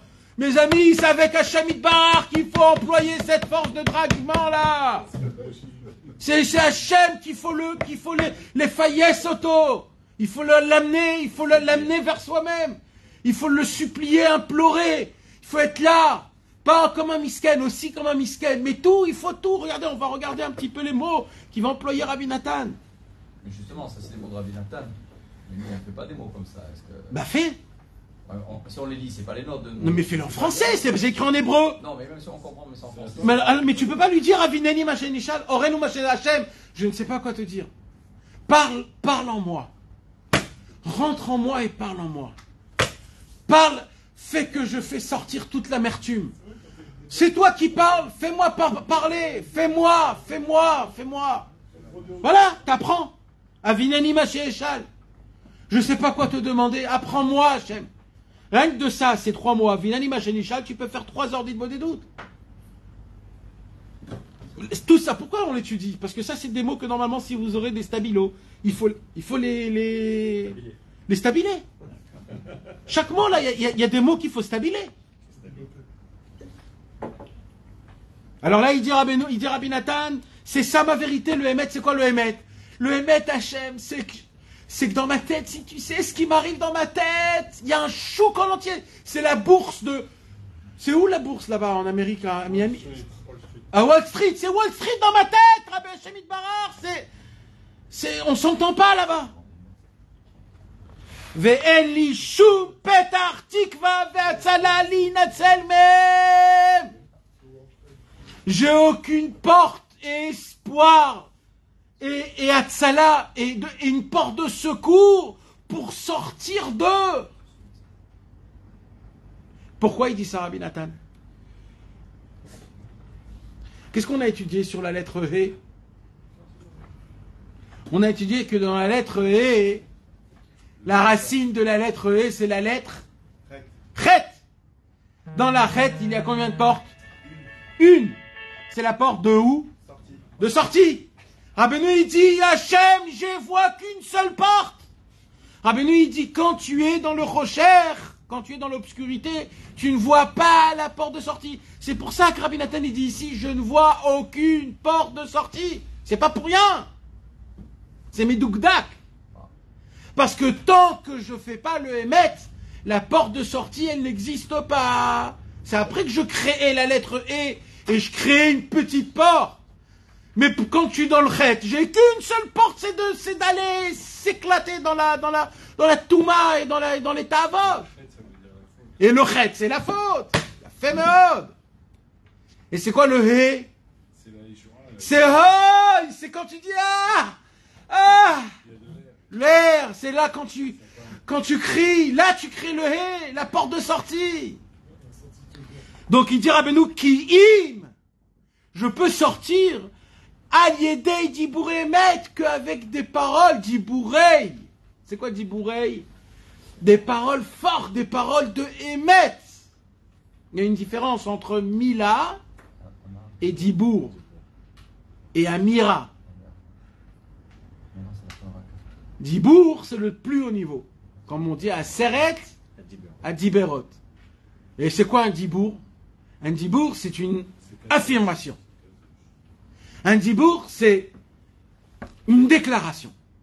Voici les faits. Ça veut dire c'est comme ça et c'est pas autrement. C'est un dibour. Quand Hachem il a dit les 10 commandements, c'est ça le monde. Vous avez compris? Un dibour de Emet, c'est quand tu es devant Hachem et tu dis Hachem, pour être authentique, pour être sincère, pour être là où je suis, eh ben je vais te déclarer qui je suis réellement, voilà. Voilà, réellement, voilà. Ma metsiout à moi. Tu sais c'est quoi ma metsiout à moi? C'est que mon téléphone, c'est mes yeux. C'est mon Dieu. C'est ma femme. C'est mes yeux, maman. C'est mes yeux. Voilà, c'est mes yeux. Hasbe Shalom. Et quand j'ai laissé, quand je vois mon téléphone à 10%, mon cœur, je fais un truc cardiaque. Parce que je sais que jusqu'à que je vais arriver à la maison et jusqu'à là, vite, il faut que j'aille trouver un truc, comment je vais faire et tout. C'est ça le Emet Hachem. C'est ma vérité. Et tu crois que cette vérité n'est pas belle? C'est la plus belle vérité au monde, il dit Rabbeinu. Tellement elle est belle que toute ton obscurité va se transformer en lumière. Tu vas découvrir la porte de sortie, il dit. Ah bon? En disant ce que t'as dit là, qui sent mauvais? Oui. Parce que c'est toi. C'est pas que c'est mal, c'est toi. C'est toi. C'est toi. Tu t'amènes toi devant Hachem. Qu'est-ce que tu veux que je t'emmène un schizophrène, celui que j'ai créé tout à l'heure? Non, c'est pas lui que je veux parler. Je veux que tu m'emmènes toi-même. Celui qui aime les Kinder Bueno, celui qui aime aller aux Deux Alpes, bronzer à Trouville ou à Deauville. C'est celui-là. On les amène tous avec nous chez Hachem. Aussi. On les amène tous, on les tire et on les dit à Hachem, voilà, je suis avec ceux-là. Ou alors les égorger. Pourquoi pas les égorger? Parce que c'est des boulets. Non, t'as dit qu'ils sont bien. C'est des boulets. C'est des boulets. J'ai pas dit qu'ils sont bien. C'est eux, quoi. Ils sont avec moi, quoi. Ils sont, Mais si tu les as créés.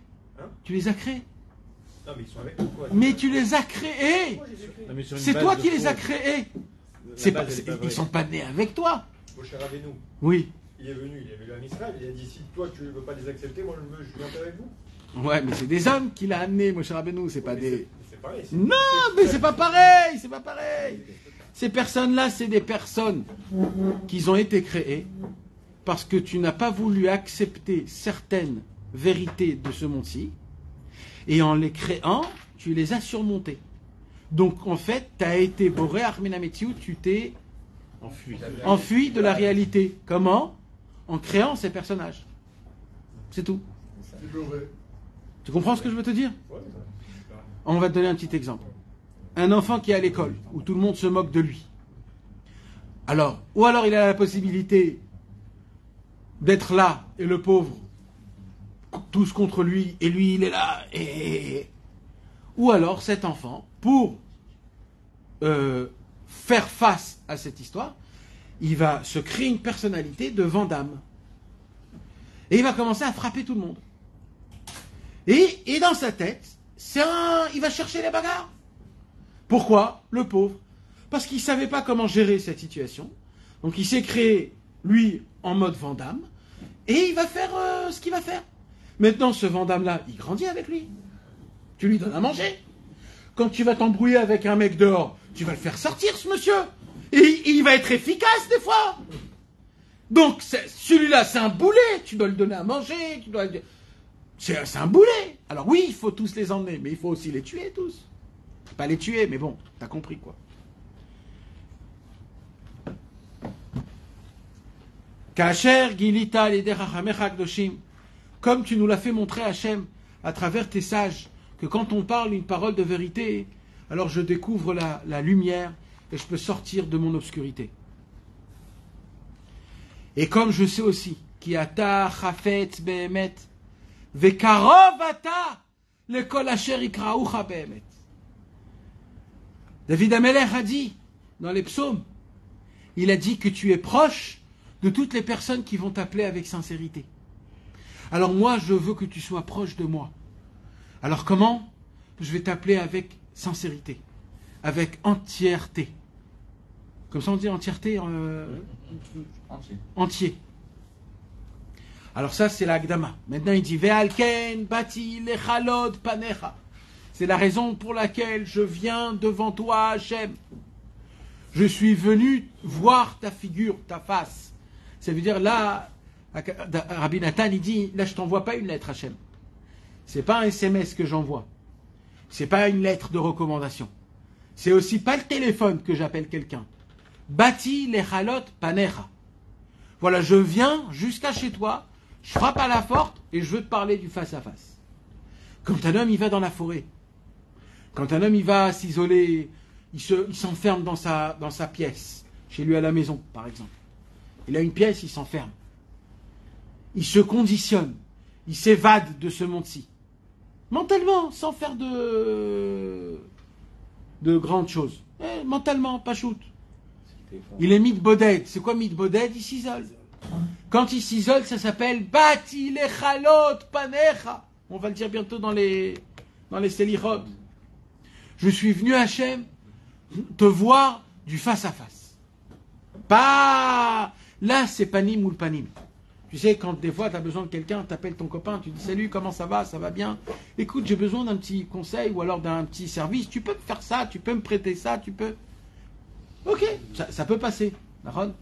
Mais quand tu lui dis écoute, j'ai besoin d'habiter chez toi à la maison pendant 3 mois, d'accord, tu comprends très bien que ça ne va pas se faire avec un téléphone.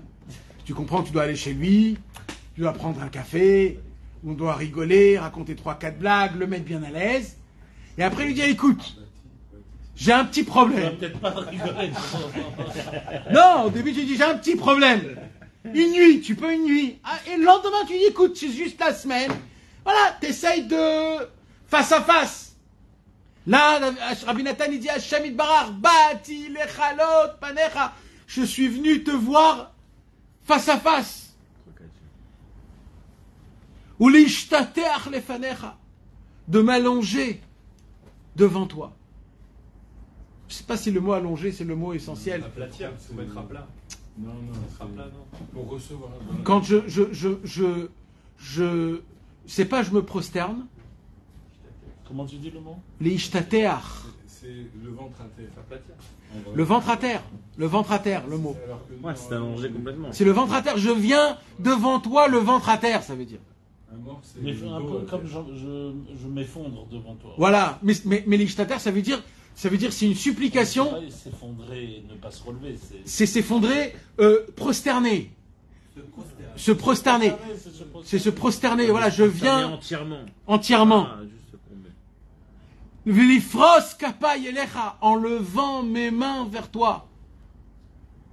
C'est quoi en levant mes mains vers toi? Ça veut dire quoi? C'est quoi ce trait-là? Ce mot? Je te rends le Dieu vivant, je te rends le roi. Il n'y a pas. Supplication, supplier. Non mais on supplie comme ça. Non, qui nous donne. C'est-à-dire qu'il n'y a que toi qui peux donner. Ça c'est donné. Ouais. Non, prends, recevoir. C'est le plus grand. C'est le plus... Moshe Rabbeinu, quand il faisait comme ça, c'était quand? Ah, livre. C'est quand on avait la Emouna. L'ifros kapay, de mettre mes mains, c'est de dire à Hachem, et ça c'est le pshat de Rashi, hein, mes amis. Ouais, mais On l'a étudié ici il y a quelques années, le matin quand on étudiait la Amida Be'iyun. Alors Rashi il dit, le mouvement de la prière, quand on fait Poter Yadecha, c'est de faire comme ça. De faire montrer à Hachem, Hachem, j'ai tellement une grande émouna que même si tu l'envoies du ciel, ce que je te demande, je fais mes mains pour le recevoir directement. Donc, c'est comme si je lève mes mains à Hachem, je dis voilà Hachem, moi, tout ce que je peux faire, c'est mes mains. Mon travail, c'est mes mains. Bricoler, c'est mes mains. Tout ce que je peux faire avec mes mains, je te les donne à toi Hachem maintenant, tout c'est toi Hachem. C'est toi mes mains qui bricolent, c'est toi mes mains qui font, c'est toi tout. Normalement, mes mains, c'est mon travail. D'accord? Avec mes mains, je travaille. Quand j'ai pas de mains, je peux pas travailler. C'est quoi mon travail? C'est mes mains. J'écris, Quand je prends mes mains et je les lève à Hachem, en fait, je dis à Hachem, tout mon pouvoir de puissance que j'ai dans ce monde-ci, je te le donne. Voilà, je te le donne à toi, maintenant, c'est toi. Adam Arishon, il avait 4 doigts. Il avait 4 doigts sans le pouce. Parce que sans le pouce, on peut rien faire. Il ne peut pas travailler. C'est la main, c'est le doigt du travail. C'est le doigt du travail. J'ai jamais travaillé, donc je sais pas. Je rigole, j'ai pas travaillé. Shetoreh rachamecha mitim alai. Je te demande, Hachem Yitbarach, réveille en toi la pitié et la miséricorde. Là, Rabbi Nathan, il ne demande pas pitié de moi comme tout à l'heure. Là, il demande un niveau beaucoup plus élevé que ça. Qu'est-ce qu'il demande là? La Gemara Masechet Brachot, elle raconte sur Rabbi Ishmael Kohen Gadol. Un jour, il est monté dans le ciel en chair et en os. Il a fait une aliyat neshama et il a voulu voir est-ce que Chas v'Shalom, il y avait un décret. Est-ce que le décret, c'était un décret qui était possible à annuler, pas possible à annuler? Et il y a eu tout un inyan spécial. Et de ça a été écrit un livre qui s'appelle Sefer HaEchalot de Rabbi Ishmael Kohen Gadol. C'est tout un livre de comment ça s'est passé, comment il est monté, qui l'a vu, qui l'a pas vu, qu'est-ce qu'il a parlé, qu'est-ce qu'il n'a pas parlé, tous les mondes, tous les ciels. Un livre très très grand de Kabbalah, avant le Zohar, avant. Et là-bas, Rabbi Ishmael Kohen Gadol, la Gemara dans Masechet Brachot, elle raconte Ya Akatriel, Adonai, Tsevaot, Shemo, Dieu le Tout-Puissant, est venu. Et Rabbi Ishmael Kohen Gadol a entendu Hachem prier. Et c'est quoi qui prie Hachem? Qui prie Hachem? Qu'est-ce qu'il a besoin de prier Hachem?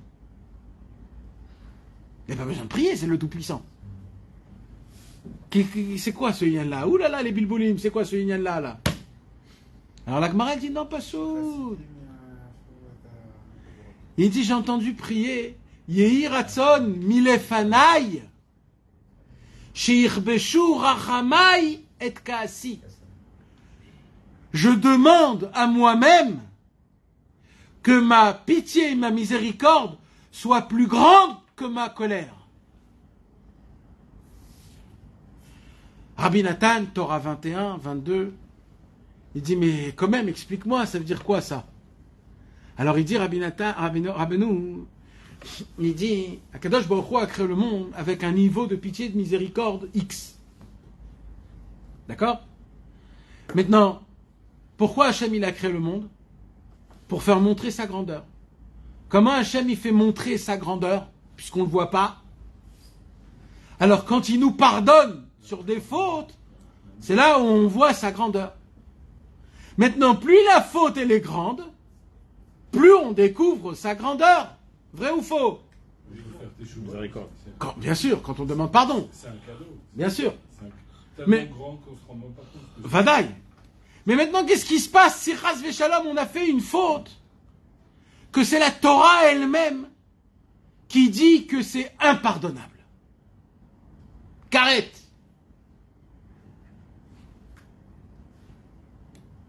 Alors apparemment, c'est Karet. Normalement, on écrit.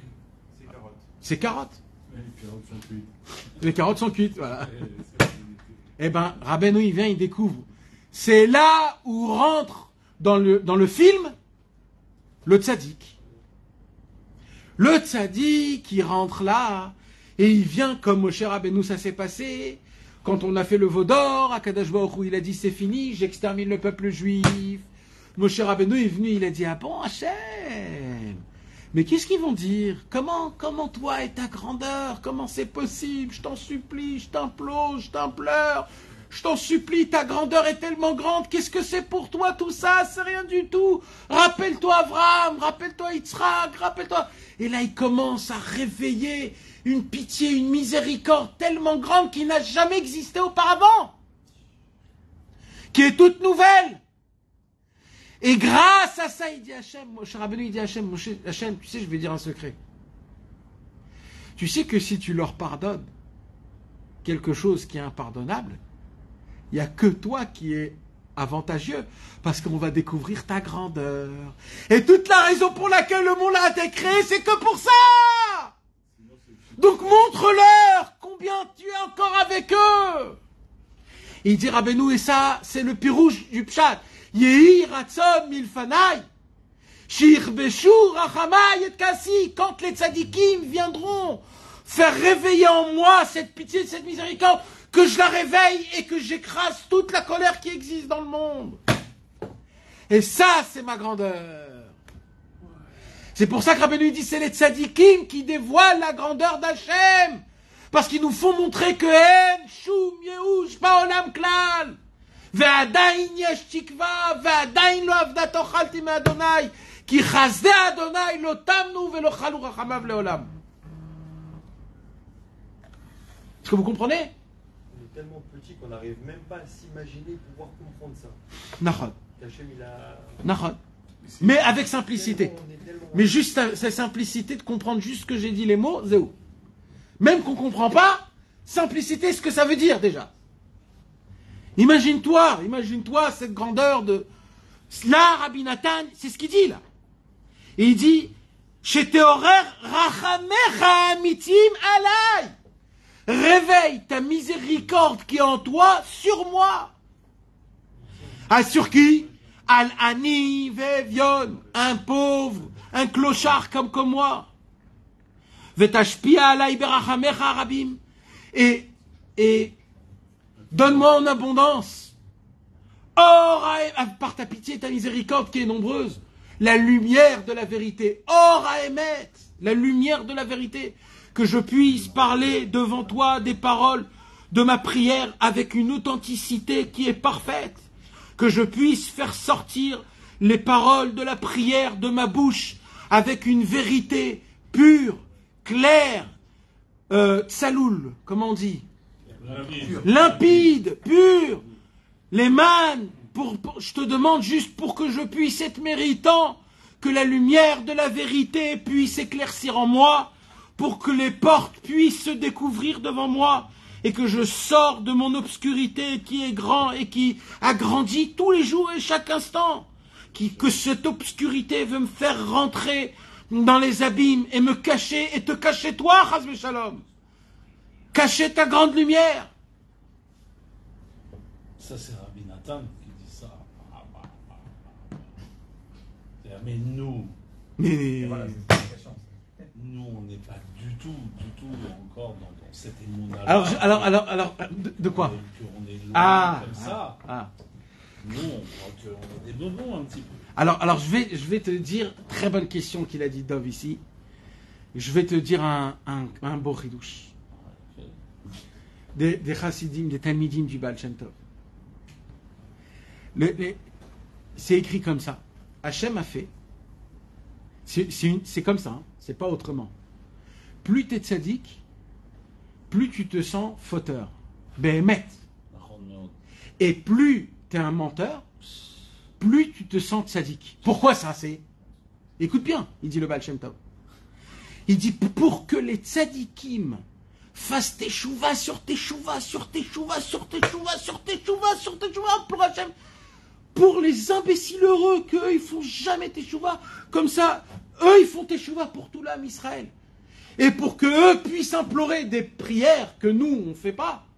Mais au moins, eux, par leur mérite, quand on dit par leur mérite, c'est parce qu'eux, ils ont fait teshuva sur leur faute, qu'ils n'ont pas, c'est en fait nous. Donc Rabbi Nathan se sentait tellement bas pour écrire le Likutei Tefillah, pour nous. C'est nous, en fait, ici. Comme David Ameller, comme tous les vrais. Comme le Noam Elimelech, quand il est monté dans le ciel après 120 ans, les anges l'ont reçu, tapis rouge, fanfare, ta. Et le Noam Elimelech, il est là, il a frappé comme ça. Il a dit, Alma des Shikra, po, c'est le Alma des Shikra, c'est le mensonge.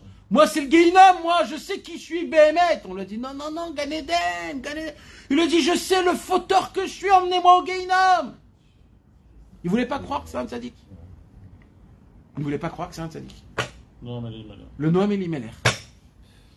Comment tu crois Ben voilà. C'est ça les vrais tzaddikim. Quand Rabbi Louis dit qu'il fait tchouva pour nous, c'est un peu par rapport à un petit peu, oui. Un petit peu. Tu crois que nous, on peut rien faire, nous. Même prier, on peut pas faire. On nous a tout dicté, nous. Même la prière, on nous a dicté. Même ce qu'il faut dire, on nous dicte. Alors, juste dit, voilà. Et on trouve même à dire que... Ouais. À négocier. Exactement. Et peut-être, et comment il y a un raccourci, un kitsour dur. Quel kitsour? Le normal, le émet.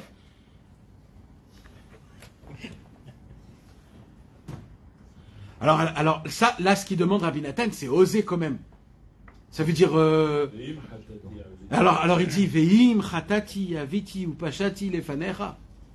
Si maintenant Hachem, tu vas me dire, mais quand même, Rabbi Nathan, t'es pas bleu, blanc, rouge quand même. T'as fait des petites fautes et... Il dit Rabbi Nathan, je sais, Mineurai Adayomazé. Je suis un fauteur depuis que je suis né. Ou pagamti lefanecha pgamim arbe meod. J'ai fauté sur toi, contre toi, Hachem. Pas des petits, des grands dossiers, Hachem, j'ai fait. Comment on dit quand je t'ai fait déçu, T'es déçu. je t'ai déçu plus qu'une fois. Veshiniti, veshilashti. J'ai répété et répété ces fautes.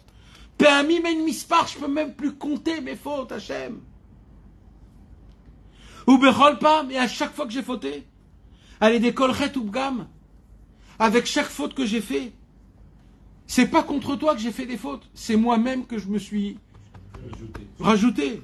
Chas v'shalom. Qu'est-ce que je me suis rajouté? Une obscuration sur une obscuration. Un rocher al rocher. Des cadenas sur des cadenas dans mon cerveau. Des massachim ou mechitzot. Des écrans et des barrières. Al massachim ou mechitzot. Ou meniot al meniot. Des empêchements sur des empêchements. Hachem, tu crois que j'ai fauté contre toi? Je me suis fauté contre moi. Je sais là combien je suis loin, dans quelle obscurité je suis. Tu sais que pour me rapprocher de toi, Hachem, qu'est-ce qu'il faut que je fasse? Je vais te dire qu'est-ce qu'il faut que je fasse.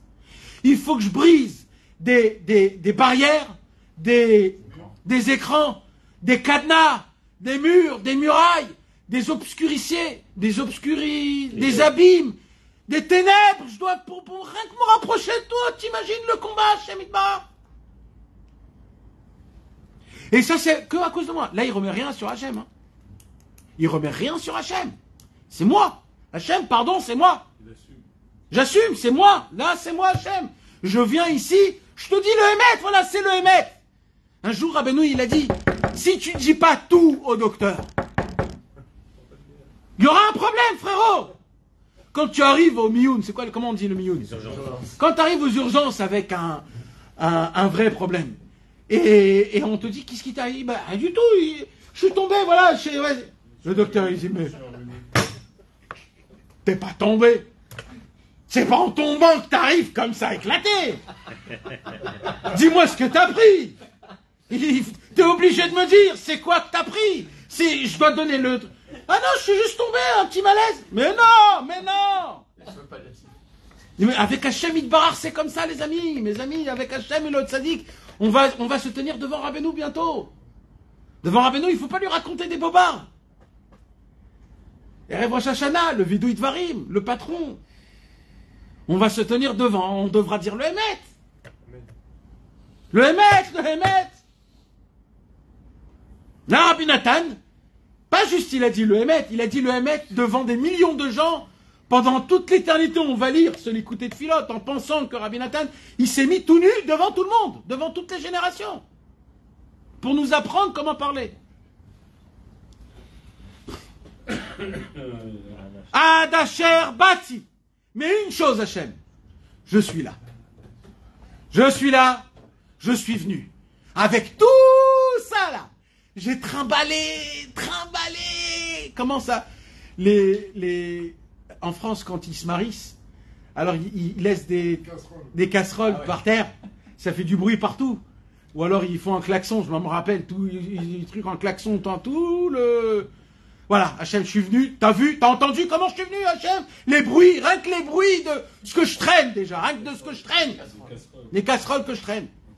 Mais je suis là, Hachem. Je suis là. Bati, Betor, Omek, Achocher, Ve'afelak dans la meod. Je suis venu d'une obscurité et d'un ténèbre très très profond. Venerchechu, venisteru meenai, kol mine ptachim sheyesham. Et toutes les portes de sortie, je ne les connais pas. Je ne sais pas où ils sont. Je sais qu'ils existent, mais je ne les connais pas. Ça s'appelle l'épanchement de cœur, mes amis. C'est pas un épanchement de cœur, ça. La tête à l'Adam a fait l'ora. Et là, il dit Rabbi Nathan, un passou que David Ameler, il a dit Tavati bi even metzula ve'en ma'amad. Bati bema'ama kemaim vishipolet shataftani. Je suis rentré dans une mare de ciment, frérot. Pas des éboues, de ciment. Quand tu mets tes pieds, tu ne peux pas bouger. Je suis rentré dans les sables mouvants les plus... Hen alze bati. Mais avec tout cela, je suis venu. Bati les fanecha, Adonai, Elohai, Veloé avotai. Mon Dieu est le Dieu de mes pères. Je suis là devant toi, mon Dieu. Chamol, chamol. Pitié, pitié. Chous, chous. Miséricorde, miséricorde. Rachem, rachem. Atzel, atzel. Comment on dit? Atzilou. Sauvement. À l'aide. Au secours. Au secours! Au secours! À l'aide! À l'aide! Ou keshem shegavru alenu rachamecha vechasadecha atzumim. De la même façon que tu nous as donné tant de pitié, de miséricorde et de bonté toute notre vie. Et tu nous as dévoilé des tzadikim qui nous ont donné ce conseil-là. Lequel conseil? Qu'en parlant avec de la vérité, grâce à ça, la lumière, elle m'ouvre toutes les portes de sortie. Alors, alors, c'est ça que je veux réveiller en toi, Hachem. Réveille ta pitié, ta miséricorde sur nous. Mon Dieu à moi. Aide-moi, sauve-moi par ta bonté qui est énorme et formidable. Qu'on puisse avoir le mérite d'appliquer ce conseil qui est saint. Qu'on puisse faire sortir, que je puisse faire sortir de ma bouche des paroles de vérité devant toi, dans mes prières, dans mes supplications et dans mes demandes. Jusqu'à qu'il n'y a plus de force dans aucune obscurité, dans aucun abîme, dans aucune brouillard de m'empêcher ma venue vers toi. Chas v'shalom. Dans mes prières et dans mes supplications. Dans tous les chemins que je suis, que je puisse trouver des portes de sortie grâce à la parole de vérité que je vais sortir de ma bouche. Pourquoi? Ki ata ta'ir neri. Car David Amelech a dit que c'est toi qui allumes la lumière de ma neshama. Donc c'est toi qui dois m'allumer ma lumière. C'est toi qui me dois donner cette lumière-là. Adonai, Elohai, Yagia Choshki, éteins l'obscurité de mon âme. Veikuya Mikra Shekatouv, qu'il puisse être appliqué ce qui a été écrit. Adonai, Ori, Veishi, Dieu est ma lumière et ma délivrance. Mimi ira, de qui je dois avoir peur? Quand j'ai la conscience que mon Dieu c'est ma lumière et ma délivrance. Mimi Efrad, de qui je dois avoir peur? Ki atayadata Adonai Elohai, car toi tu le sais mon Dieu. Asher elishum petaratzala acheret, que je n'ai aucune porte de sortie qui m'a lié que à travers ce conseil-là. De parler les paroles de la tfila avec un émet, d'être sincère, d'être franc, d'être là, d'être amitié. Et ça, je peux l'obtenir que si c'est toi qui me le donnes. Que si c'est toi qui me donnes, j'étais zakeoti les daber, dibouré, émet, les fanecha karaoui. Oui, Hachem, je suis un menteur. Oui, Hachem, je suis un... Mais moi, je te demande, avec toute sincérité, apprends-moi, montre-moi comment te parler avec sincérité, avec vérité, avec complémentarité. D'être franc, d'épancher mon cœur totalement, de te parler avec réellement qui je suis, pour te dire tout ce que j'ai, pour être là devant toi et réveiller en toi ce que je dois réveiller, la pitié, la miséricorde, la conscience que tu es ma lumière, tu es ma délivrance.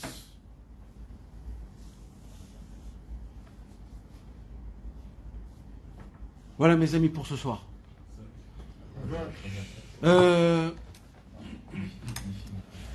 Maintenant qu'on l'a traduit, il faut la faire mes amis.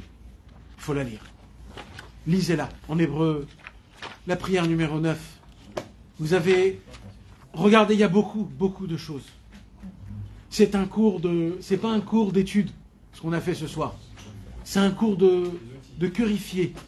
On a parlé de cœur, on a parlé d'épanchement. Comment il faut parler avec son créateur. On a vu comment les tzadikim parlaient avec leur créateur. C'est une totalité franchise. Apprends-moi à te parler. C'est comme si qu'un monsieur il est convoqué dans un Bet Mishpat parce qu'il doit 100 milliards. Il a volé 100 milliards à l'État, on l'a attrapé et il les doit maintenant. D'accord? Alors ce qu'ils veulent, c'est qu'une seule chose, c'est l'incendier, le tuer.